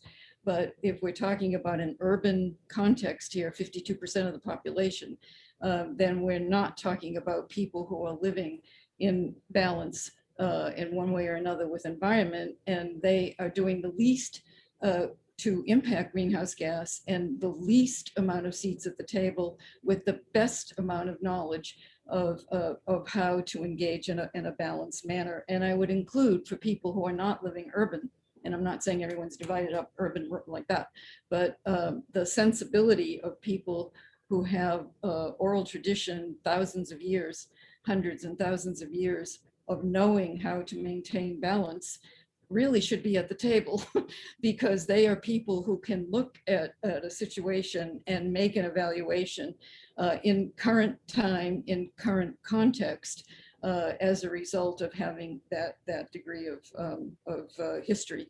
So that's kind of my general view. I don't think it's specific to any particular location. There are native indigenous peoples, all over the planet. Most of whom have been in one way or another, shall we say, colonized. I think there's more and more people who are expressing and exercising their rights. This is not just, victim. Certainly in international law, there have been principles developed in domestic laws, et cetera. Whether they become ratified domestically is another issue. But there surely has been more and more movement at all levels. And it would seem to me that it would be essential to, if this is not already happening, to reach out and bring folks in. So there's equal at the table. And I think that the issues at the local level, nobody knows it more and nobody knows it better than the people who are living, in local communities. Better, in my experience, or I don't know if better or not, but maybe better, but more than Western science that comes in to take a bunch of measurements where people have been measuring for 2,000 years. And if I can just say something humorous, so when I was interviewing someone a couple of years ago up in the Bering Sea, a little St. Lawrence Island closer to Russia, so somebody said to me, when New York City is underwater, we're going to still be doing what we do. And I think they're right. Thank you so much, Thank you. Anita, for this Arctic perspective. But as you said in our earlier email exchanges, this is a colossal existential challenge, and what affects the Arctic may eventually affect southern Mediterranean countries. You also talked about green grabbing, which is excluding indigenous people from economic benefits of the energy production, top-down planning, land and other resource disposition, foreclosure of livelihood activities, etc., all in the name of the green transition, if I'm not mistaken. That's true. Oftentimes, if people are living subsistence, then the balance is really important. But in the US, for example, the native corporations of Alaska are billion-dollar corporations, and it's all about oil, gas, and mining. So there's it's not like everybody's in one sector or one component. And the folks up in Alaska running the billion-dollar corporations, which was constructed, we'll take your land. So Russia had it, then the US had it, and now we'll take your land and you get a corporation. So that's not for me to say whether that was a good trade-off or not, but there are surely native people who are running billion-dollar corporations that are engaged in oil, gas, and mining. And my sense is, I wouldn't say this, maybe I'd say, I won't give it a percentage, but my sense is there's increasing listening to the very same tribal members who are living subsistence than there may have been in the past. So it's a real kind of a conundrum. In Canada, there's been actually ownership more and more by native people who have been bringing in traditional people to try to figure out how to engage in balance when you're engaged in, nasty carbon development. And the government of Canada was lobbied pretty extensively by the native folks who are involved in the oil and gas to develop a process so that native subsistence people, the development people from the native communities, Western scientists, the local administrative Canadian agencies, because it's still a more or less kind of semi-colonial, it's a little better than the States kind of dynamic, and everybody sits down in the same room and discusses, how they're going to go about the development. And the question that's out there is, what if everybody or some people decide they don't want to develop it at all? Then what happens? Can you shut it down?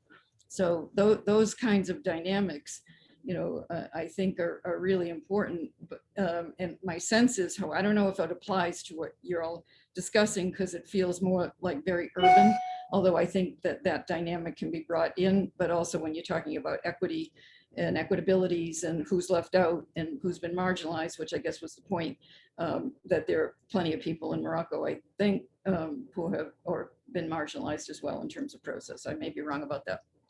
Thank you. I would like to ask one final question for Dr. Hind Majdoubi. If you could summarize in 5 minutes, give us an example on the ground of exclusion that you may have studied, for example. Well, I would like to share with the audience an experience we had in my university within the context of green energy and sustainable development.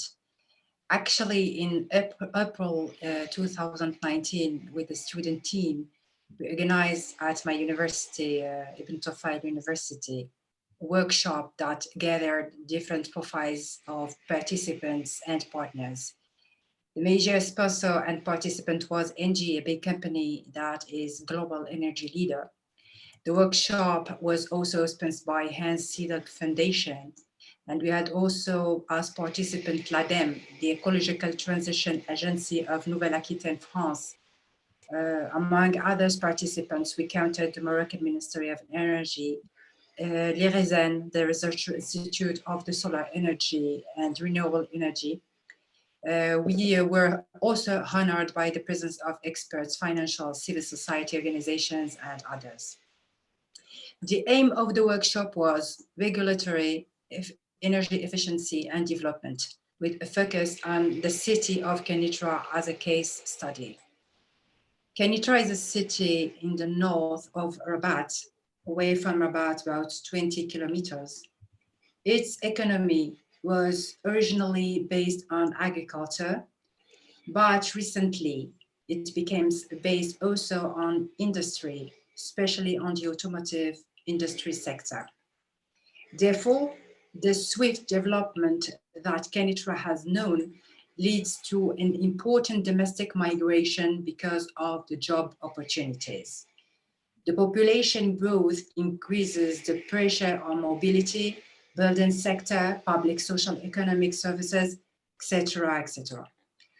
So in the workshop, the question we tried to answer to was that how the energy efficiency and renewable energy could use or could contribute to a sustainable development of the city of Kenitra and surroundings.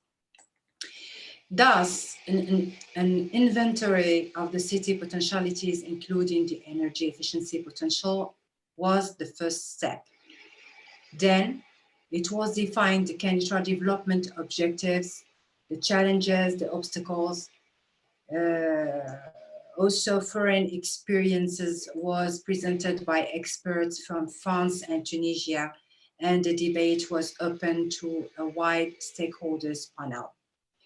Many recommendations were done to avoid energy waste, public lighting, urban mobility, in buildings, in industry, in agriculture, etc., etc.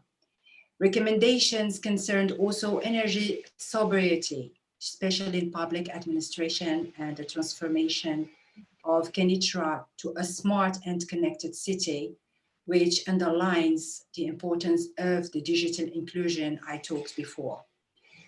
But we conclude that in order to promote to the maximum the energy efficiency for sustainable development of the city, the big challenge is to do it in integrated way, because everything is linked to others. Let me explain.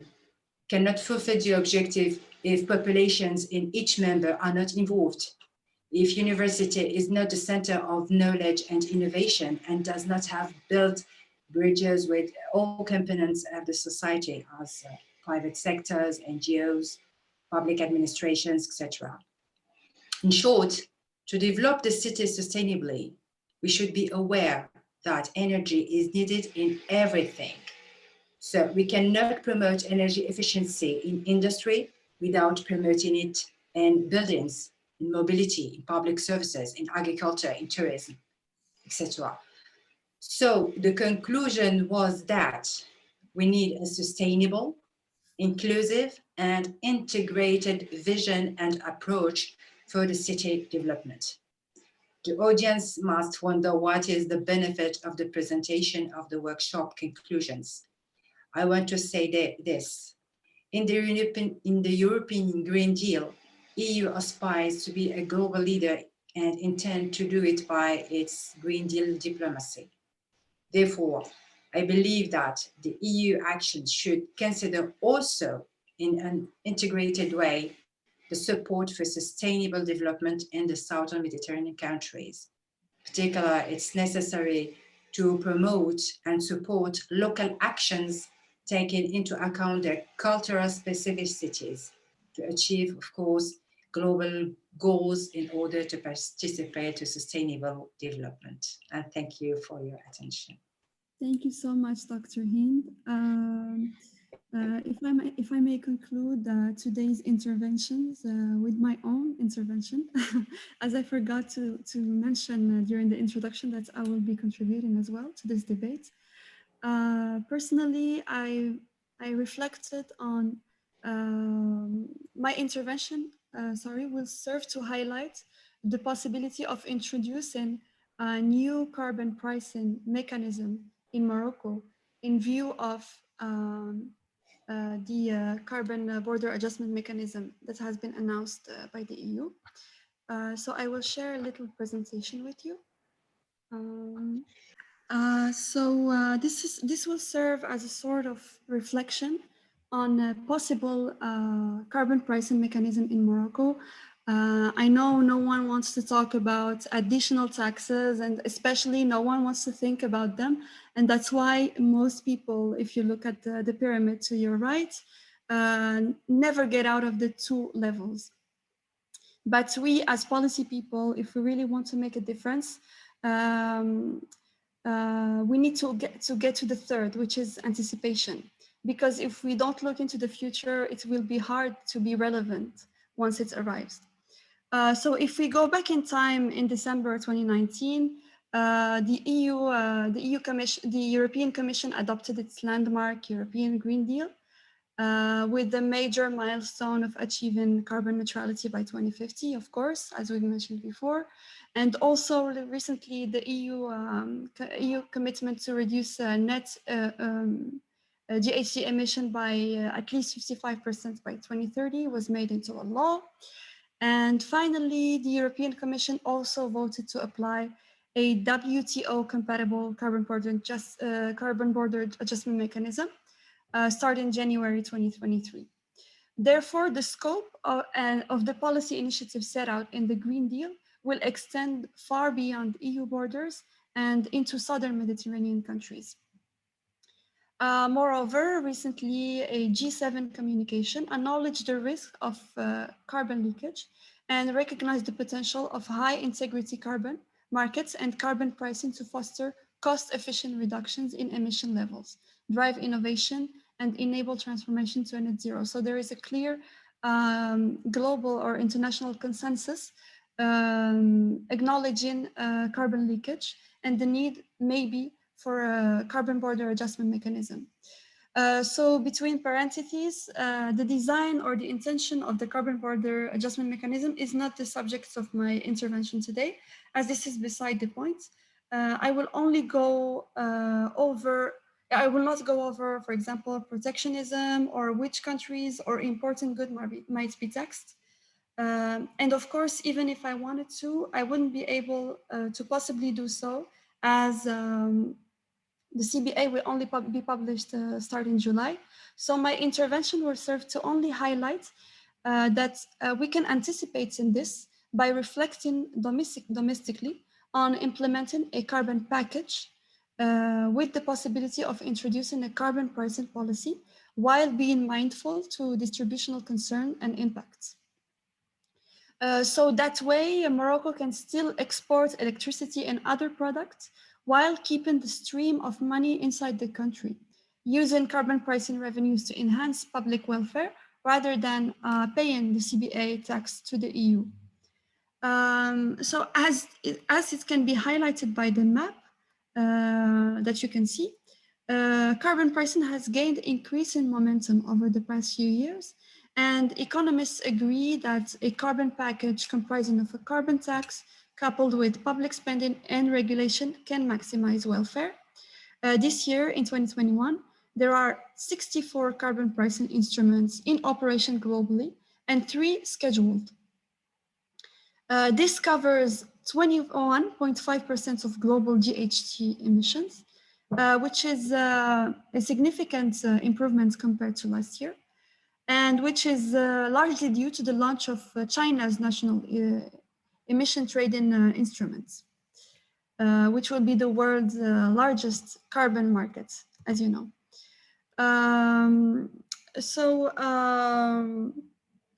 My recommendation in terms of policies which can be designed in the future is that a carbon tax alone cannot solve the problem, because carbon pricing is a lump sum solution that can have large distribution effects. And we all remember how the French yellow vest movement taught us to be mindful and protect the vulnerable parts of societies. Therefore, the solution is a carbon package, which is a combination of regulations, public spending, and with the option of a carbon tax. Because good regulation and public investment can lower the magnitude of the carbon tax and therefore making it more politically acceptable. The examples of Chile, Mexico, Sweden demonstrate the benefits of combining the carbon pricing system with integral package of reform measures to meet several fiscal, energy, social, and environmental policy goals. Also, a carbon package will encourage growth indirectly because when faced with the challenge of retrofitting themselves for a green economy, companies will spend amply on research and development, which will stimulate innovation, create jobs, and in turn make for a more dynamic and stronger economic growth. So first we should consider a carbon package. Then we should choose the best carbon pricing instruments. As you know, countries have several options regarding implementation of environmental pricing, which goes from domestic and international emission trading system, as has been discussed before by Dr. Timsamani, new carbon and local pollution taxes, or adjusting the rate of existing energy taxes and subsidies, which I suggest should be the first step. Finally, the most important part of carbon pricing is how these revenues will be used. For example, in Mexico, revenue gain from subsidy reform and carbon tax have been used to create an efficient cash transfer scheme to directly support poor households' income instead of trying to indirectly support them through low fuel costs. There is also the example of Iran, which used half of its revenue gains from increasing fuel prices to effectively pay citizens better minimum income, and which contributed to a decrease in poverty rate, drastically reducing income inequality, and also improving efficiency and diversifying the economy. And finally, in Turkey and Jordan, reforms to fuel taxes and electricity tariff respectively decisively helped stem budget consolidation needs. Other examples of the UK, British Columbia, Finland, and Sweden and Germany used revenues to lower tax burden on employment and businesses. So this, ladies and gentlemen, is how I wish to illustrate how carbon pricing instruments or a carbon package can stimulate social economic growth, but also reduce social cleavages and social inequalities. And thank you very much. If I leave the floor to Dr. Bin Nassi for a final remark. Okay, thank you so much for this last insightful presentation and also the key recommendations you have made, especially regarding the carbon pricing. I will be back to your insights later on. So before interacting with the audience and answering some written questions addressed especially on YouTube channel, I invite also participants in Zoom to react and to take the initiative of posing questions or written questions, and the speakers, including me, will be pleased to interact with you at the end of this webinar. So maybe just to stimulate the debate, I'm going just to highlight the key messages addressed by all participants and to put them in a kind of package to be discussed by different participants to whom I say welcome. I will start by some key ideas highlighted by my colleague Elia and Temsamani. They are interrelated, so I try to present them in a combined way. So Elia has mentioned in the beginning an idea which I have developed in my chapter regarding the lack of multilateral and bilateral cooperation mechanisms, especially between the EU and the others. And the others here may be the Southern Mediterranean, because we are focusing on this region. And she said that the lack of these multilateral and bilateral cooperation mechanisms concern specifically the incapacity or the inability of this mechanism to consider specific situations of others, and this impede the sustainability of the green energy transition process. I fully agree with her, and let me just quote, but before quoting from the report, I'm going to highlight Dr. Temsamani's ideas within the same direction. For Dr. Temsamani, the EU Green Deal, when it comes really to the interest of others, is promoting what we call carbon border tax, which is developed by Mrs. Akik in her presentation. And according to this carbon border tax scheme, the rest of the world should comply. Otherwise, customs or trade customs adjustments may be used, and this will affect severely the interests of EU partners. In addition, for Temsamani, the adaptation imperative for the Southern Mediterranean countries versus mitigation obligations of the EU partners should be directed to enhancing climate and social resilience in both parties.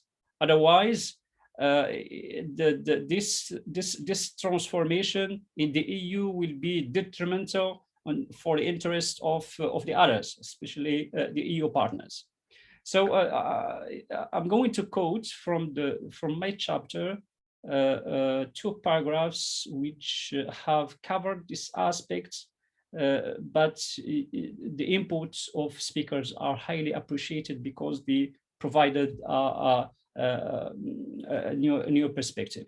So in the report, I quote, Southern Mediterranean countries are mostly perceived by the EU as a reservoir of resources useful for their security and development.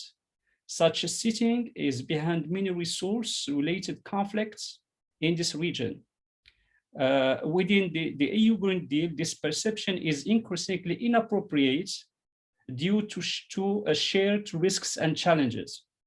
Therefore, future diplomacy should allow the mutual transfer of knowledge, technology, and resources, fostering shared stability and peace, and developing interconnectedness between the EU and Southern Mediterranean neighbors as key conditions for the implementation of the EU Green Deal. In addition, the EU should decide whether future interactions with its neighbors, including in the area of renewable energy, will be undertaken according to business as usual, or different approaches should apply. In this regard, connecting the implementation of the EU Green Deal to neighbors' specific needs is highly recommended. I will stop here and go to some recommendations, some rich recommendations made by Dr. Tamsamani. First of all, the need to enhance or encourage private sector financing, especially in the transition towards green economy or renewable energy. And also the need to link mitigation imperative with adaptation needs, especially in Southern Mediterranean countries, because the importance given to mitigation and adaptation is not the same, given the different challenges for both parties. Also, the mainstreaming of resilience in relevant policies is crucial, and the development of multi and bilateral cooperation when it comes to energy transition is needed, but on different background and according to different frameworks. And the last recommendation, Dr. Tamsamani considered COVID-19 as an opportunity to engage, to mutually engage shifts within the EU and Southern Mediterranean countries, but in the same rhythm and according to shared interests. Otherwise, we are going to create factors for future divergence and maybe conflicts of interest. Dr. Majdoubi tried to approach or to make an additional approach to ours, and she focused on the digital inclusion within the transition to renewable energy or to green economy. This is really a very substantial and promising perspective, especially that we have discovered during the COVID-19 pandemic and crisis the importance of this shift and the crucial need to continue using digital technologies and platforms to guarantee a continuous exchange and productivity. So, but Dr. Hind wonders whether this shift is generating new environmental and climate externalities, and whether the existing frameworks, for instance, the EU Green Deal and the EU-Morocco cooperation, will be able to offset these negative externalities and to provide some joint and sustainable solutions. Dr. Anita has brought us to another part of the world, but maybe with the shared challenges and concerns, by referring to the Arctic context. she mentioned that people should be sitting on the table in order to discuss and decide on what is driving societal changes, especially regarding climate neutrality and energy transition. But she observed that some specific groups like native communities are seldom sitting on the table, and here in our region sometimes they are sitting under the table. That means they are observing, they are witnessing, but with no ability to discuss and to contribute to discussion. So we have also similar situation. And Dr. Anita Parlow mentioned also that green grabbing, which is an emerging trend in the world, and in Morocco, I have mentioned this aspect when it comes to the establishments of solar, solar projects. Green grabbing can affect the established identity and interest of many local communities, including native communities, and these can make adaptation and mitigation schemes inappropriate or exclusive, and they can generate new problems and new challenges to be solved in the future. Regarding Ms. Zakir, she focused on a very interesting and emerging problem, which is carbon pricing. For the EU, it's maybe a promising mechanism, but for EU partners, this is an emerging problem because it will affect their maybe their exports potential, their economic model, and the level of their growth. So she recommended that good regulation combined with public spending may help avoid distribution side effects, and this kind of package should be preferred in these countries in the future, because we can use the revenues in developing and enhancing social welfare, economic growth, and livelihood. And she based this recommendation on a certain benchmark with many countries which adopted the same approach. So I would like to thank all participants and discussants for this rich exchange, and to Ms. Zakik, you have the ground in order to maybe to interact with the speakers and posing questions and the written questions given, especially on YouTube channels and probably on Zoom, but I can see no. Yes. Okay, thank you. Thank you so much, Dr. Bin Nassi, for this comprehensive summary of what has been said. Can I join in also, please? Yes, go ahead, sir. Yeah, hi, this is Gopi here. You know, what a joy it was listening to you all from this side of the globe. I was able to resonate almost throughout the presentation about the kind of deliberations that are happening in this part of the world. Just a couple of points.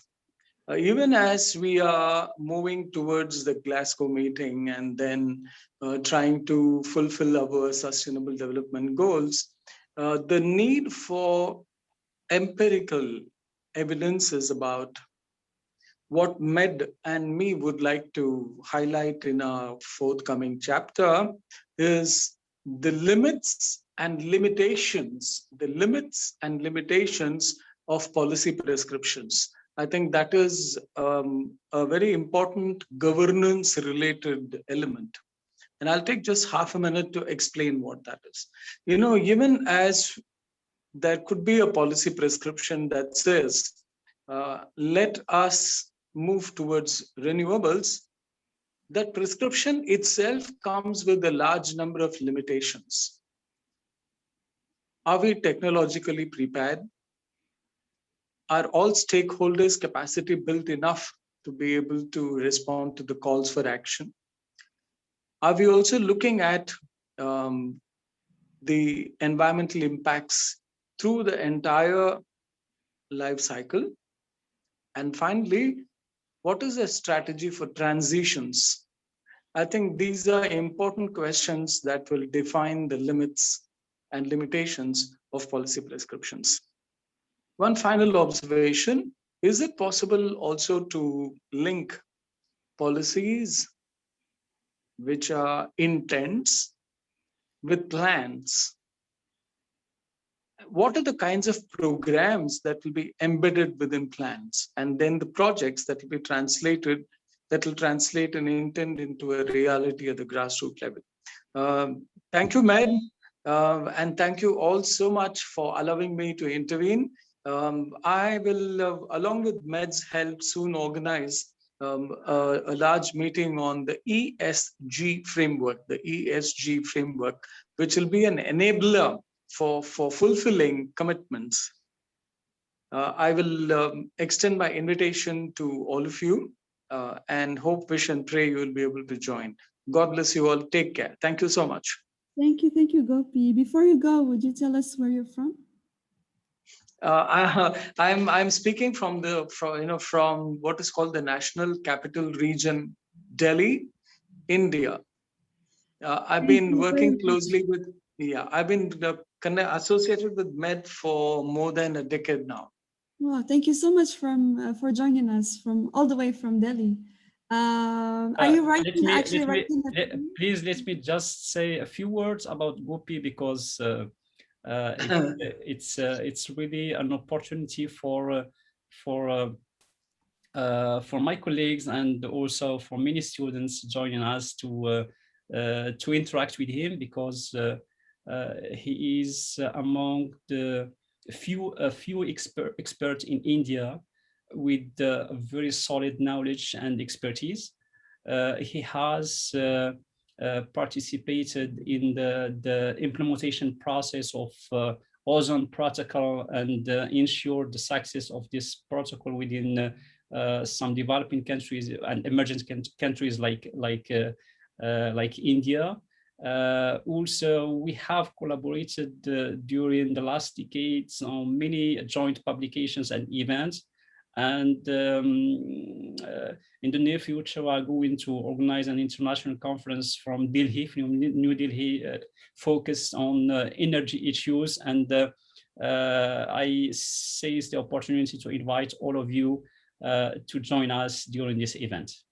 Thank you. Please be with us. Thank you, Gopi. Please be with us. God bless you. Thank you all so much. Now to address the question of our one biggest fan from YouTube, Rabi Borhim. He has sent us quite a few questions. So he said, how to turn the opportunities into realities in terms of political reforms envisioned and initiated by the European Green Deal.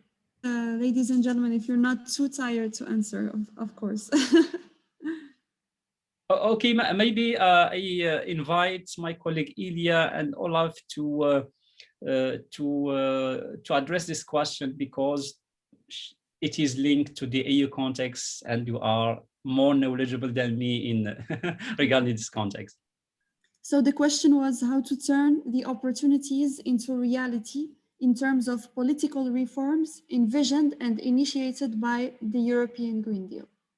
Oh, well, thank you very much, Mohamed, but I just want to underline that I don't have the crystal ball. I'm just an observer and a researcher. So if I had the solution to how to transform the political reform, first of all, we must write the reform and then to have the volunteer and the capacity to implement that in a most compatible way with the specificity of local reality. And for local, I refer to region, sub-region inside the same countries.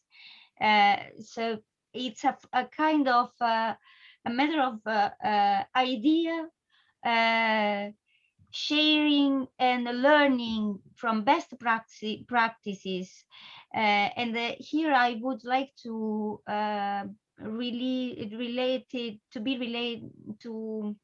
relate my intervention to the intervention of Dr. Temsemani. Sorry for my bad pronunciation, because I fully subscribe and endorse his wish and vision about the strengthening of multilateralism. Multilateralism, actually, it's what I tried to do during the last 15 months remotely, because I agree that's an opportunity to restart not from the past, but to leave the past, envisioning a new future. And the first point to start for a new future is to try to stop, at least to try to stop with that vision of the Mediterranean like north-south. It is a Mediterranean region.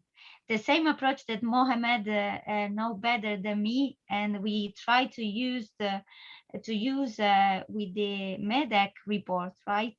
So it's a unique region. As long as we consider, doesn't matter if from the African side or the European Union side, the Mediterranean like a no common zone, a no unique zone, it is not so easy to negotiate and to find agreement. The other point is best practices. Look to the neighbor to see what they do and try to see if that practice is applicable also in my country, in my side, and which kind of impact that same or similar policy can have in my country or at a local level, for example. And the third point is investment, and related to investment is accountability, especially, and I want to underline that point because it has been mentioned the reference to the private sector partnership. But what is interesting to me is to insist on the fact that if we include private sector, we also have a legal and policy system, political system, capable to ask for accountability in case of environmental damage to multinational enterprises, in line with the UN guiding principles on business and human rights. That's the point. And I think that from multilateralism, we can try to transform best idea into plan of action and then action. But we start to dialogue first, and then the rest we will come. Thank you. Thank you, Elia. Olaf? Olaf, are you still with us? Yes, I can fully support what Antoinetta said. Okay. So each of the region which is involved is very unique, and each of the countries and the regions, they have got different bases from which they start.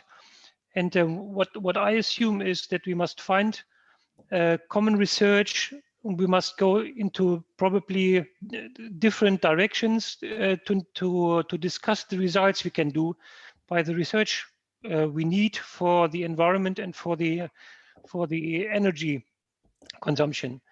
And for example, Germany is also very focused on hydrogen, but we haven't got the technique and the possibilities to produce hydrogen in Germany. We have no coast, we have not that much sun.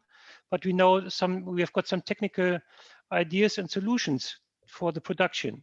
So therefore, we support collaboration with African partner countries to optimize the technique and probably participate both from that developments. And as we discussed also before, the big problem will be then to get it into implementation. So only research and funding research, or using the Green Climate Fund to spend that money on research is not the final step for the solution. So we must get into implementation, and we must also collaborate on the implementation to have the best benefit and possible win-win situation out of that. So I think this is actually the way to go, and the ideas which we discussed before with the hydrogen as an energy resource is I think very innovative, and also a very good way for the best use for the best way to produce energy. Thank you. Yeah, thank you, Olaf.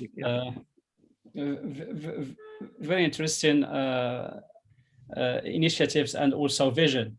I could personally notice that, especially within the framework of the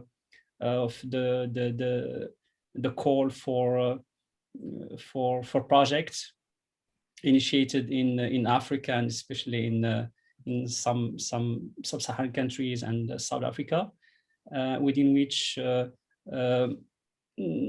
Germany, through the Ministry of Foreign Affairs and Higher Education, I think, try to enhance the knowledge capacity, and also to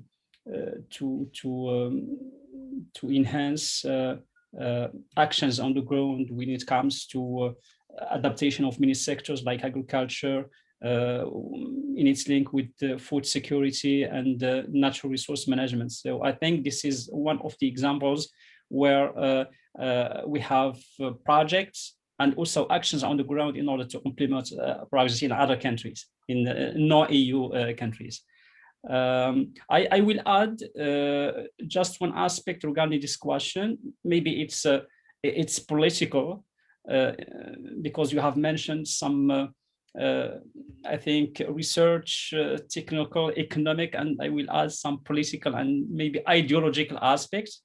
When it comes, for instance, to the relationship between the EU and some Southern Mediterranean countries, we notice that these relations are not equitable, and sometimes the discourse used is recalling the relationship between the colonizer and colonizing countries. I think this kind of values and perceptions should be changed, and I join my colleague Elia to confirm that we are on the same boat, the Mediterranean boat.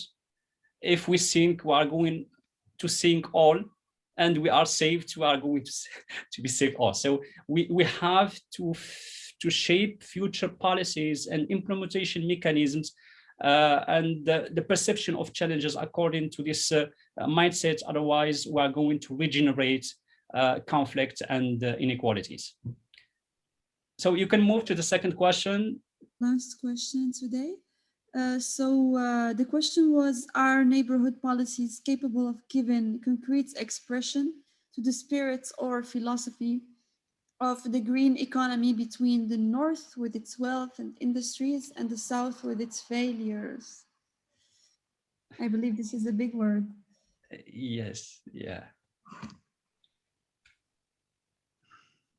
So who want to take the initiative? Maybe we will return to Olaf.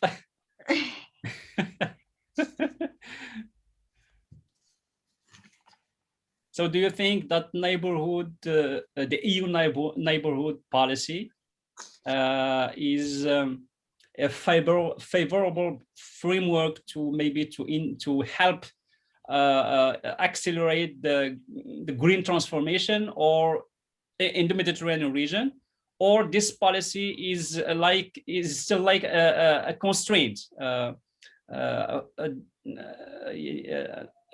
negative factor that can decelerate the process or maybe impede the process? Yeah, that is a very, very difficult question. Yeah, I think we all sit in the same boat. So it's not really, like I said before, and also the study confirmed, we are all sitting in the same boat. It's not a local problem, it's a global problem. So if you start from the Mediterranean, yes, of course, we are all sitting in the same boat, even if we are not on the coastal line. So it's a global problem, and we have to tackle the problems. And the Green Deal is one good technique for all partnering countries to solve the problem together.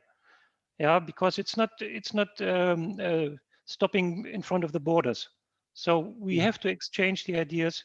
We have to work together. We have to gain the knowledge together to tackle all these problems. So this is, in short, my answer to that question. But the question goes far beyond what we discussed today, I think. Yes, sure.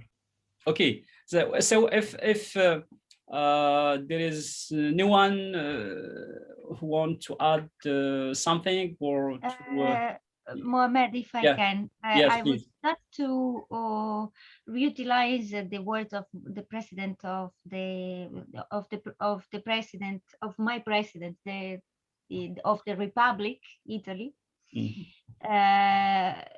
He said that in relation to the European Union member states, but it is also applicable to all the Mediterranean region. The idea is that everyone is specific for his difference, and that difference make big our region. So everyone contribute with that specificity to the best interest of everyone. That's the basic idea we should try to use when we try to negotiate and find common solution for that kind of energy transition and more general for environmental issues. I would like to thank you again for accepting to be part of this event. My privilege. I would like to thank the participants for remaining with us until this late hour. I would like to thank Ms. Arkik for working with me during the preparation of the event and also for moderating the event. I know that this is a very hard task, and because she is also a discussant. And I appreciate the fact that during this event I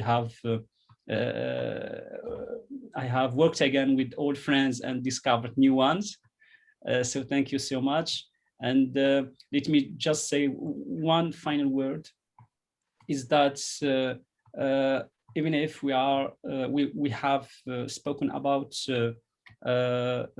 transformative changes within, for instance, the economy, energy, technology, etc. But I believe that without a cultural change, nothing will be achieved. We will just regenerate new challenges and new problems.